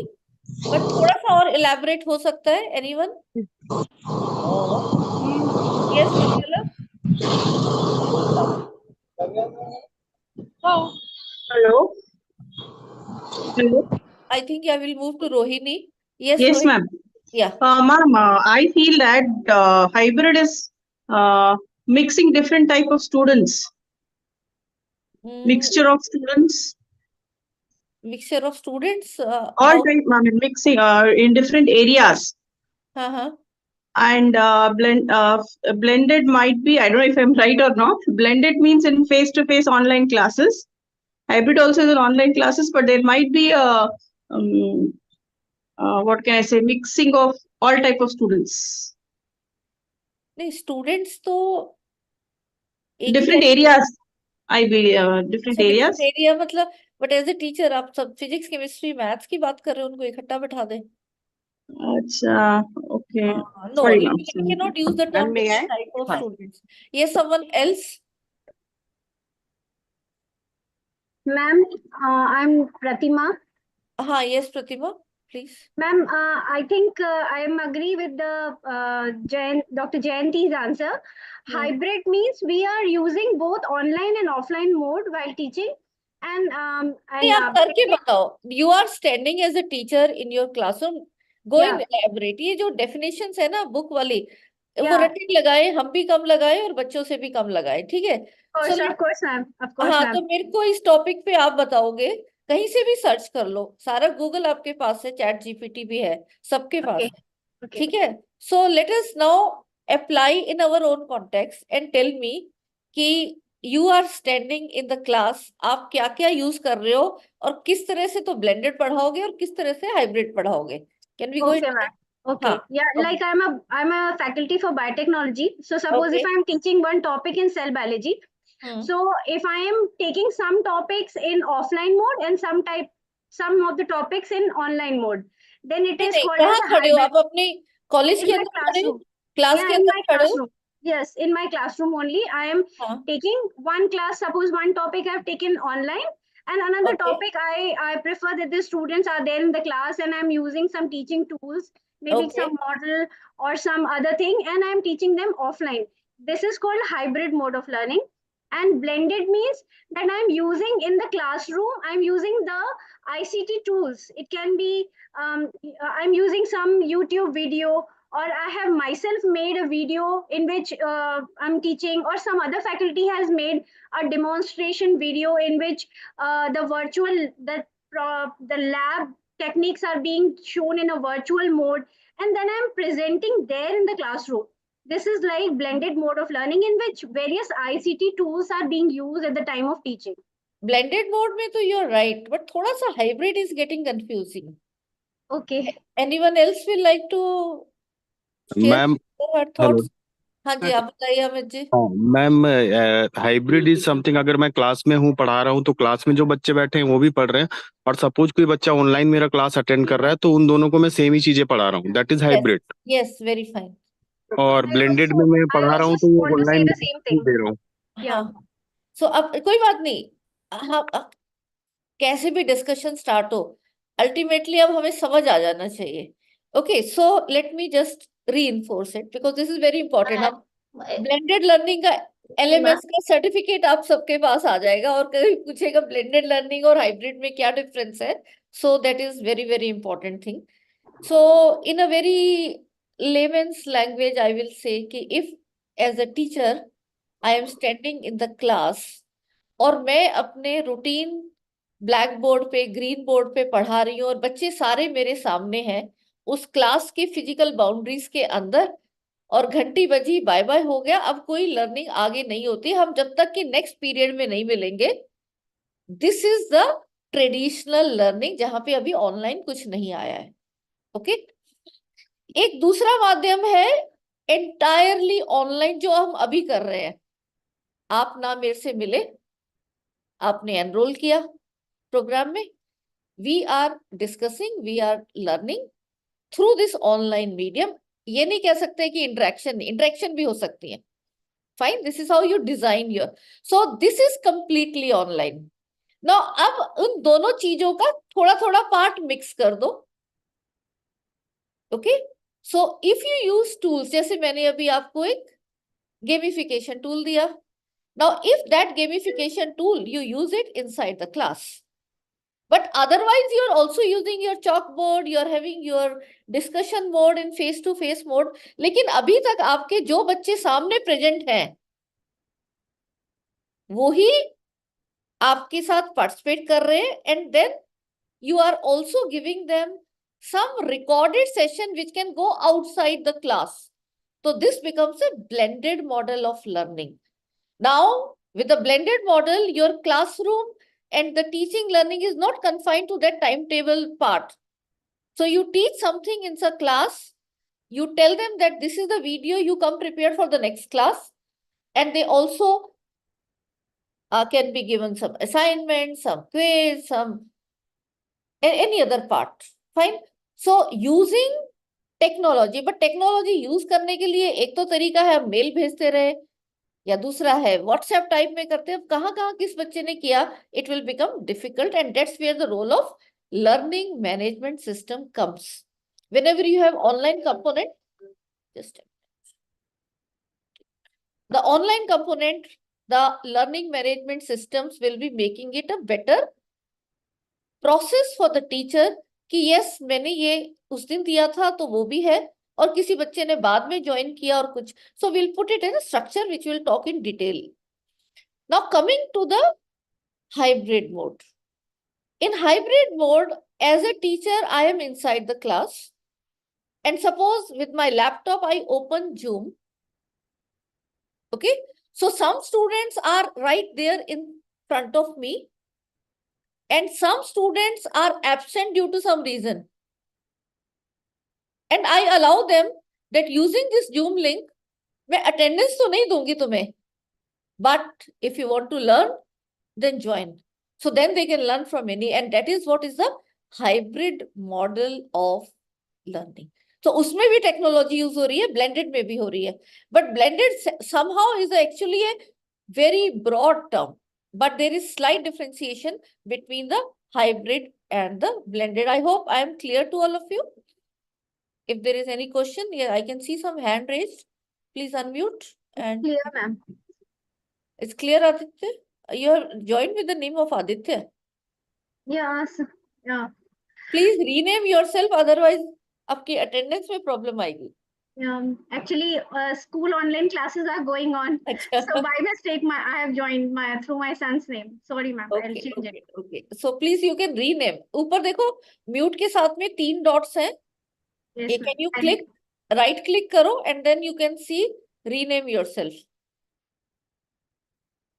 All of you can find this?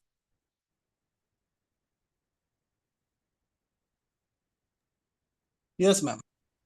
Yeah, thank you. So please rename, because today being first day, will do, but then from tomorrow onwards, you should be joining with your proper names, which you have registered, so that tracking the attendance becomes very easy. We'll be also putting the recorded session in the My Class LMS, and tomorrow at 4 p.m. we'll tell you how to access that as well. अच्छा, ये blended hybrid के बाद एक और question मेरे mind में आता है. आपके माइंड में कुछ क्वेश्चन आता है? वैसे आना चाहिए, स्टूडेंट्स के माइंड में ज्यादा आने चाहिए question. Yes, any question around these thoughts that we are discussing? अभी तो मैं स्टूडेंट्स ही बुलाऊंगी because we are in that role. Otherwise, you are all my learned colleagues. Yes.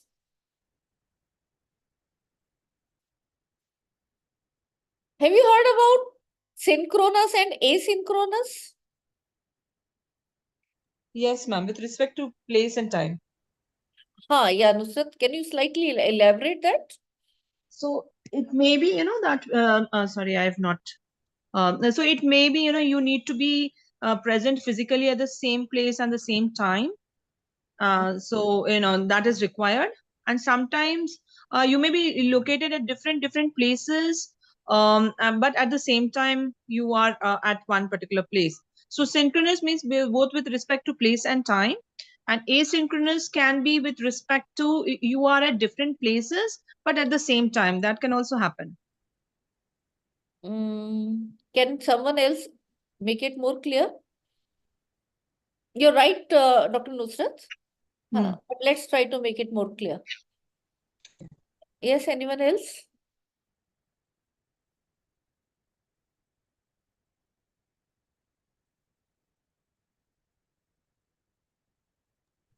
Because synchronous, yes.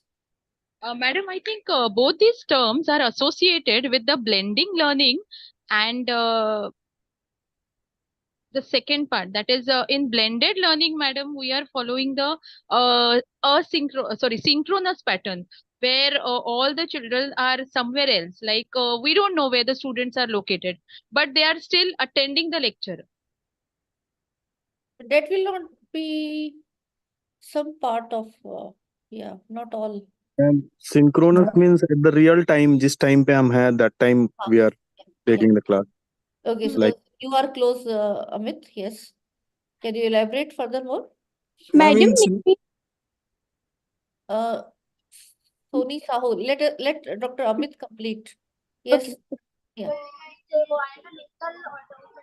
that means synchronous अगर same time पे हम पूछ रहे क्लास में real time में वो हो रहा है जो भी अगर लेक्चर हो रहा है, और asynchronous में जैसे अगर कोई बच्चा हमसे इंटरेक्ट करना चाहता है तो आउटसाइड द क्लास भी मेल के थ्रू या मैसेज के थ्रू हमसे क्वेश्चन पूछ सकता है, बट सिंक्रोनस में उसी time at the real time classroom में ही वो पूछेगा. Okay. This is one thought. Yes. Who was saying in between? Madhumita? Ma'am, in Ma'am, synchronous, synchronous can be from example can be YouTube. They are tools, but synchronous method will be how you implement that. Okay. Ma'am, synchronous is related to frequency. Like right now, whatever we are talking, that is exactly going to the students. Yeah. And asynchronous is like whatever I am speaking right now, that student can avail after certain time due to certain lag or something, or maybe after certain time when he is free or he can take that notes. Yeah, Dr. Ajit, you are very close. Actually, it is something to do with the time. So synchronous means it is perfectly synchronized. And when you talk about synchronized, at the same time. So right here, when we are connected on Zoom, you may be at any place, but all of us are attending this at the same time, and that same time is 2nd May, 8 p.m. and 2 minutes right now. So that becomes a synchronous mode. So synchronous can be online. Synchronous can be in the hybrid mode. Synchronous can be in offline as well. So anything which the learner and the teacher are doing together at the same time. I hope I'm clear. Now, what will be asynchronous? Obviously, opposite of this, where and how do we do that? That will be important. This session is getting recorded. Now, when I put it on the learning management system, and then those who are absent and those who are present right now, when they will watch, कोई रात के 12 बजे देखेगा, कोई 2 बजे देखेगा, कोई सुबह 6 बजे उठेगा. So different learners are watching this in their own comfortable, flexible time. And that flexibility comes with the help of tools like learning management system. There even the YouTube example will fit into. So आपने YouTube में डाल दिया content, हर student अलग-अलग time पे देख रहा है. So that will be the asynchronous mode. Fine. So अब कोई भी topic है, मतलब see, the moment you go into discussions, attentiveness, अगर यही definition मैं एक slide में बता देती आपको, difference would have been there. So look how different methods also, and I'll talk about in one of my session, maybe day after tomorrow, on outcome-based education also. And uske andar, with the help of technology now, how qualitative improvement you can bring. And tomorrow I am going to take a session where we will be talking about entire LMS will enroll you there, and then how the journey started and all will be, and there will be a hands-on session as well. Fine. So Ujjwala, you have written synchronous means interact with the students by offline. No, I think now this confusion is clear to all of you. Okay. Yes.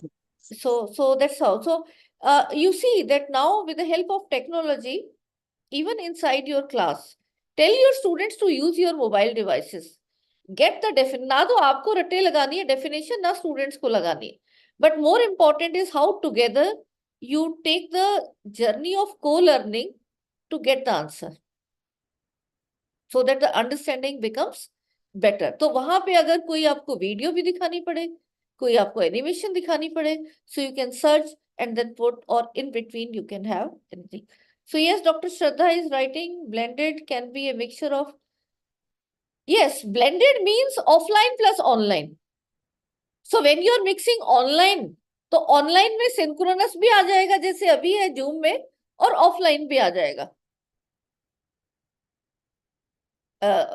Synchronous as well as asynchronous दोनों आ जाएंगे. Yes. Yes, madam. Right? So they're like, they are overlapping somewhere, but they are done in different spirits. Synchronous and asynchronous, rightly said by Dr. Ajit, it's a timing that we have to be looking into. Same time पे सब कुछ हो रहा है, चाहे वो offline हो रहा हो, चाहे online हो रहा है, चाहे वो mix हो रहा हो. That is synchronous, and if it is happening in different timings through learning management system type of tool or YouTube or any other, then it will be different. So अब जो ये मेरा सेशन रिकॉर्ड वाला आप देखोगे, और जिसने आज अभी मिस किया है, और maybe some of you, then उनके लिए वो 8:02 PM नहीं होगा, वो हो सकता है रात के 12 बजे देखेंगे. For them it is not, and they will be slightly at disadvantage because ये जो अब interactions हुई हैं, they will not be able to participate.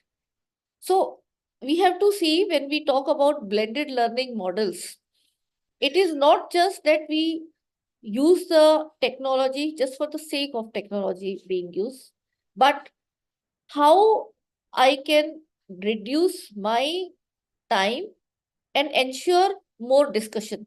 आजकल तो information तो सबके पास है. See, I started, you use Google search, you use ChatGPT, and same way, so आप कोई नया नहीं पढ़ा रहे हो. But the moment we start using these tools, they will help us. So in my hybrid class, I always now conduct hybrid class. I will make the Zoom on, और जो 1-2 बच्चे absent हैं, they will attend. They will not be getting attendance, but they will be not missing the learning. And then I record and then upload in my LMS, so that the students who are present in the class, unko bhi, there are many slow learners who will require to have that more and more number of times. So they will also be able to watch and then cope up. और जो absent हैं, वो भी देख सकते हैं, कितनी बार दोबारा भी देख सकते हैं, तीसरी बार भी, any number of time. So that's how, this type of combination is not possible in the traditional mode. So if you look at, can you tell me now what flaws after knowing the technology use?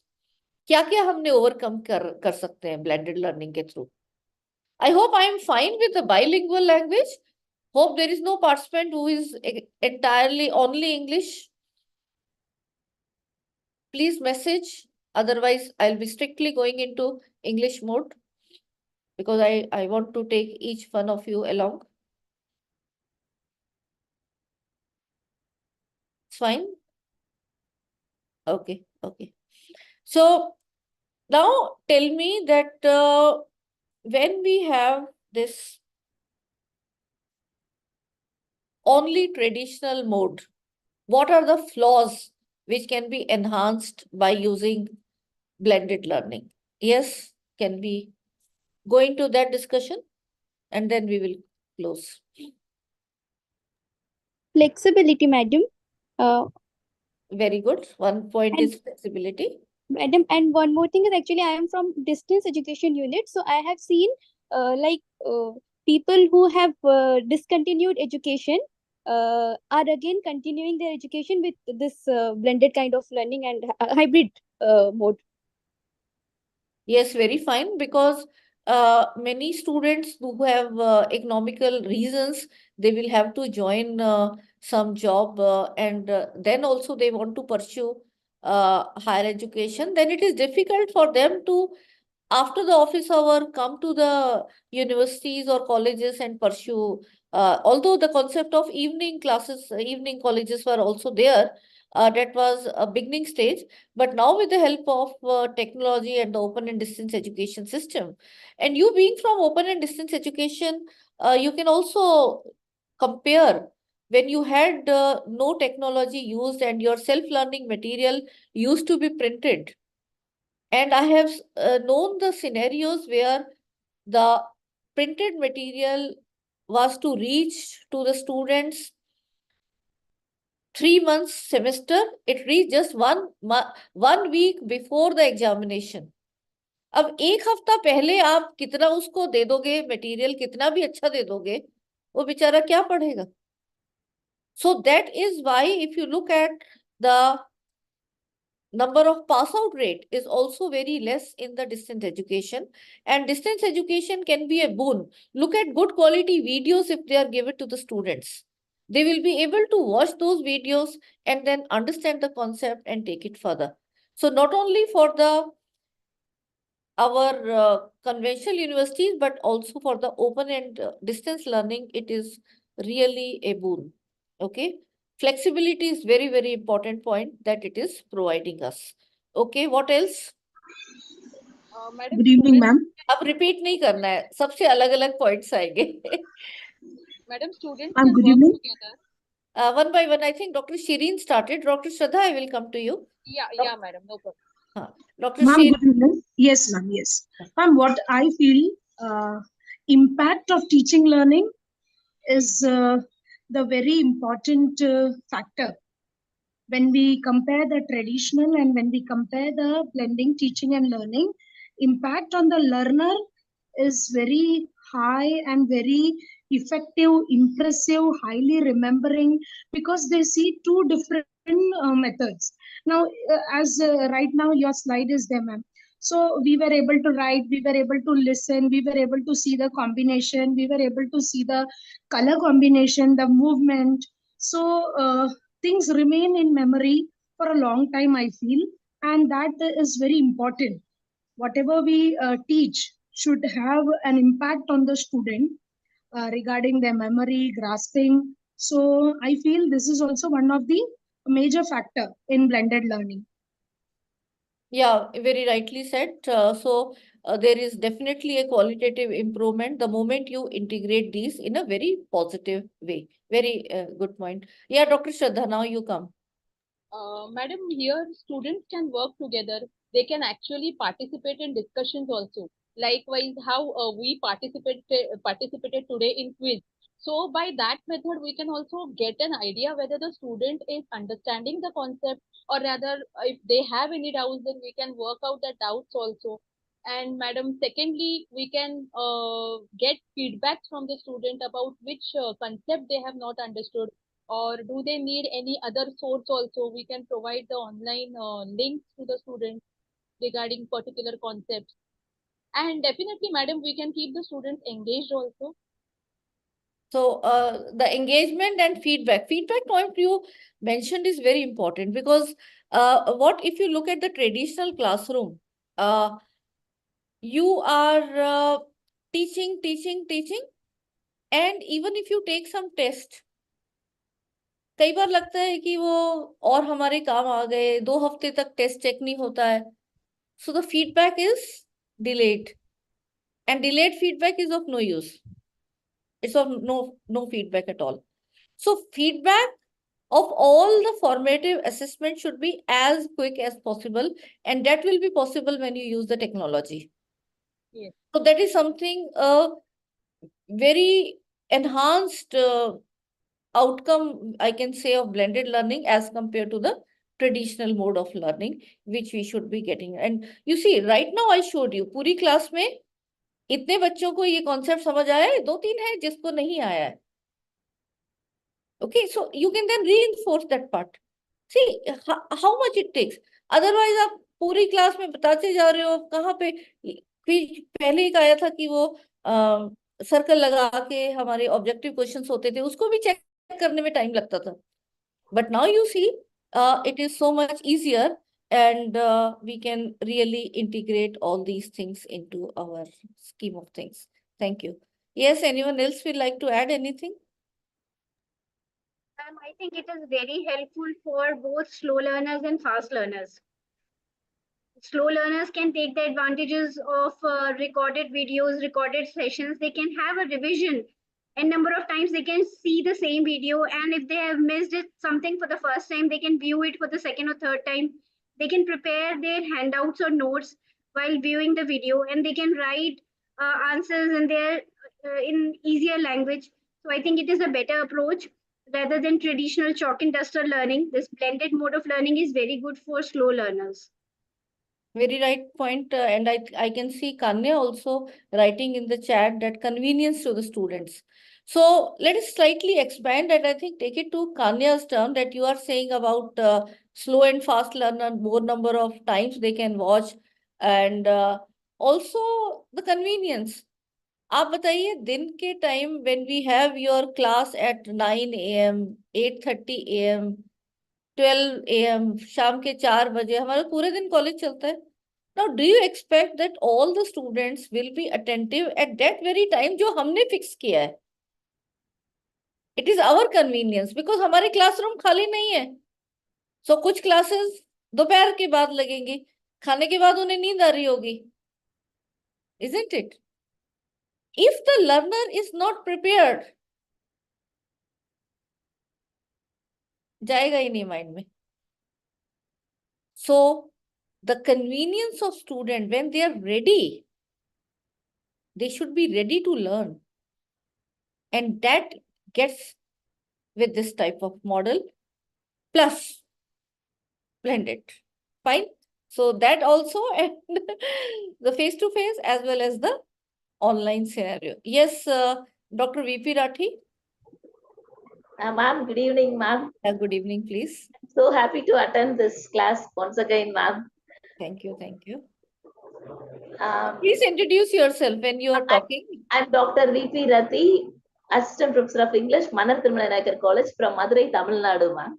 Okay, so hope you are able to understand our Hindi. You had not mentioned that. I mentioned in chat box a few words. Okay, maybe I understood. So I'll try to be more in. I can read and write, but while speaking, it would be somewhat difficult. Okay, okay, fine. I will take note. So you have some point to add, ma'am? Yes, ma'am. I used to translate some words on board, blackboard, and then I take video. Then I will upload it in YouTube. Okay. Students will be using for further studies. For translation and all, it will be helpful, ma'am. Yeah, definitely. So there are different ways now the technology has been used, and the formation of videos is something which is very important. So how the way you are explaining in class, and if that can be captured, and the students can have a repeat value by learning it as many number of times. So good point added, Dr. Rathi. Yeah. Anyone else?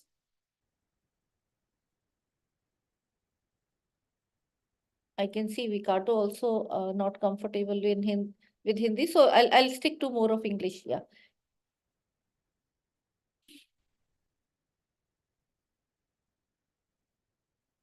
Yes, anyone else?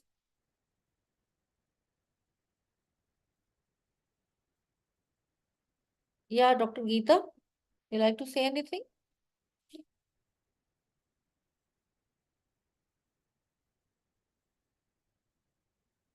We should try to. Yeah. Am I, ma'am? Yes, Dr. Karpagali. Yeah, why not? Yeah. Yes. Good evening, ma'am. Good evening, everyone. Actually, now the children are digital mode. So compare with textbooks, they like to go for an YouTube's, or it will be provided with an little bit a few of the things like a games, houses, as mentioned during this lecture. So these things attract the students and enhance their learning. So that's a very good point, Dr. Karpagali. Sorry if I'm not pronouncing it properly. Huh? No issue, ma'am. And because this is how our students want to learn. They are glued to their phones and these digital devices. And if we remain in those blackboard and all this, what old-fashioned, there is a generation gap.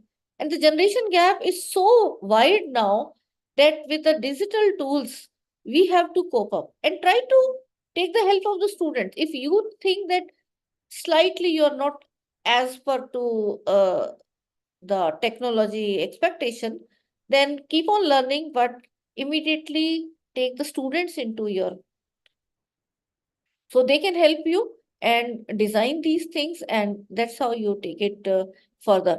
So the next generation students, the way they want to have access to the video content, to the gamification, and now all the things are being planned because looking at how they will enjoy learning. So it has to be enjoyment. It should not be the boring sessions. Okay, and it has to be, now when you look at the blended, so sab kuch online nahi hai, everything cannot come online. So where is the importance of face to face? The importance of face to face is to interact with them, to handhold them, to have also the counseling when we talk about in NEP about their values in them, the attitudes in them. Now that cannot happen online. So purely online is also not a good thing. Fine. So the way ahead is that we have to take best of both the worlds. In traditional model, what are the things which are positive, and in online, which are the positive. And for your subject, now see in your subject, which particular topic you want to do it in online mode, you want to give some video and then do some discussion. Okay, or you want to teach it because that's the area where they want to be more clear about. So you have to identify, and different mix will be there, which will be the different blended models for all of you. That will depend upon the comfort level you are into technology. The teacher who can immediately create quiz in 5 minutes, look at different learners, they can give different quizzes. But if you are taking time, then initially begin with the entire class having the same quiz. So that's how I think for today we should wrap up. And anyone else will like to add? Yes, Dr. VP Rathi is again raising hands. You like to add something? And who is there from my team? Ankit or do share the feedback link also for today. No more, or your hand is raised? I think it's left from the earlier part. Let me just. Okay, so today we close and tomorrow again we will be meeting from 4 to 4:30. We will give you the session on how to enroll. We will be enrolling you to how to access your My Class, and then I'll be taking further along with Dr. Arun, where how the hands-on part can be done. So we have planned many things for you, and gradually we'll take. But there will be obviously some plus minus that some of you will be already aware, but we want to right from very elementary to take it to the latest level of AI tools being also used in assessment and for learning management system. So that's how we plan to take this particular FDP. So thank you all for being very interactive, and hope you are not feeling sleepy. Yes? No? So then I wish you all the very best for the rest part of the day. Enjoy a healthy day meal with your friends or family wherever you are. And then tomorrow, I think you have working, even I have working. So you go into your class with a smile on your face. वो online में इतनी अच्छी बात नहीं, smiley आती है but असली smile की तो बात ही दूर है. So you carry your real smile and put some happy moments also in the class. उसके लिए मैं अलग से सेशन करवाने की जरूरत नहीं. You all have to ingredient and that is the positive traditional part of our learning that we have to take it further. So the mixed blend, the perfect blend that we'll try to create. And with these words, thank you everyone and good night, and we'll be meeting you again at 4 p.m. tomorrow. So good night and thanks. And Thank you, ma'am. Thank you so much, ma'am. Thank you so much. Thank you so much, ma'am.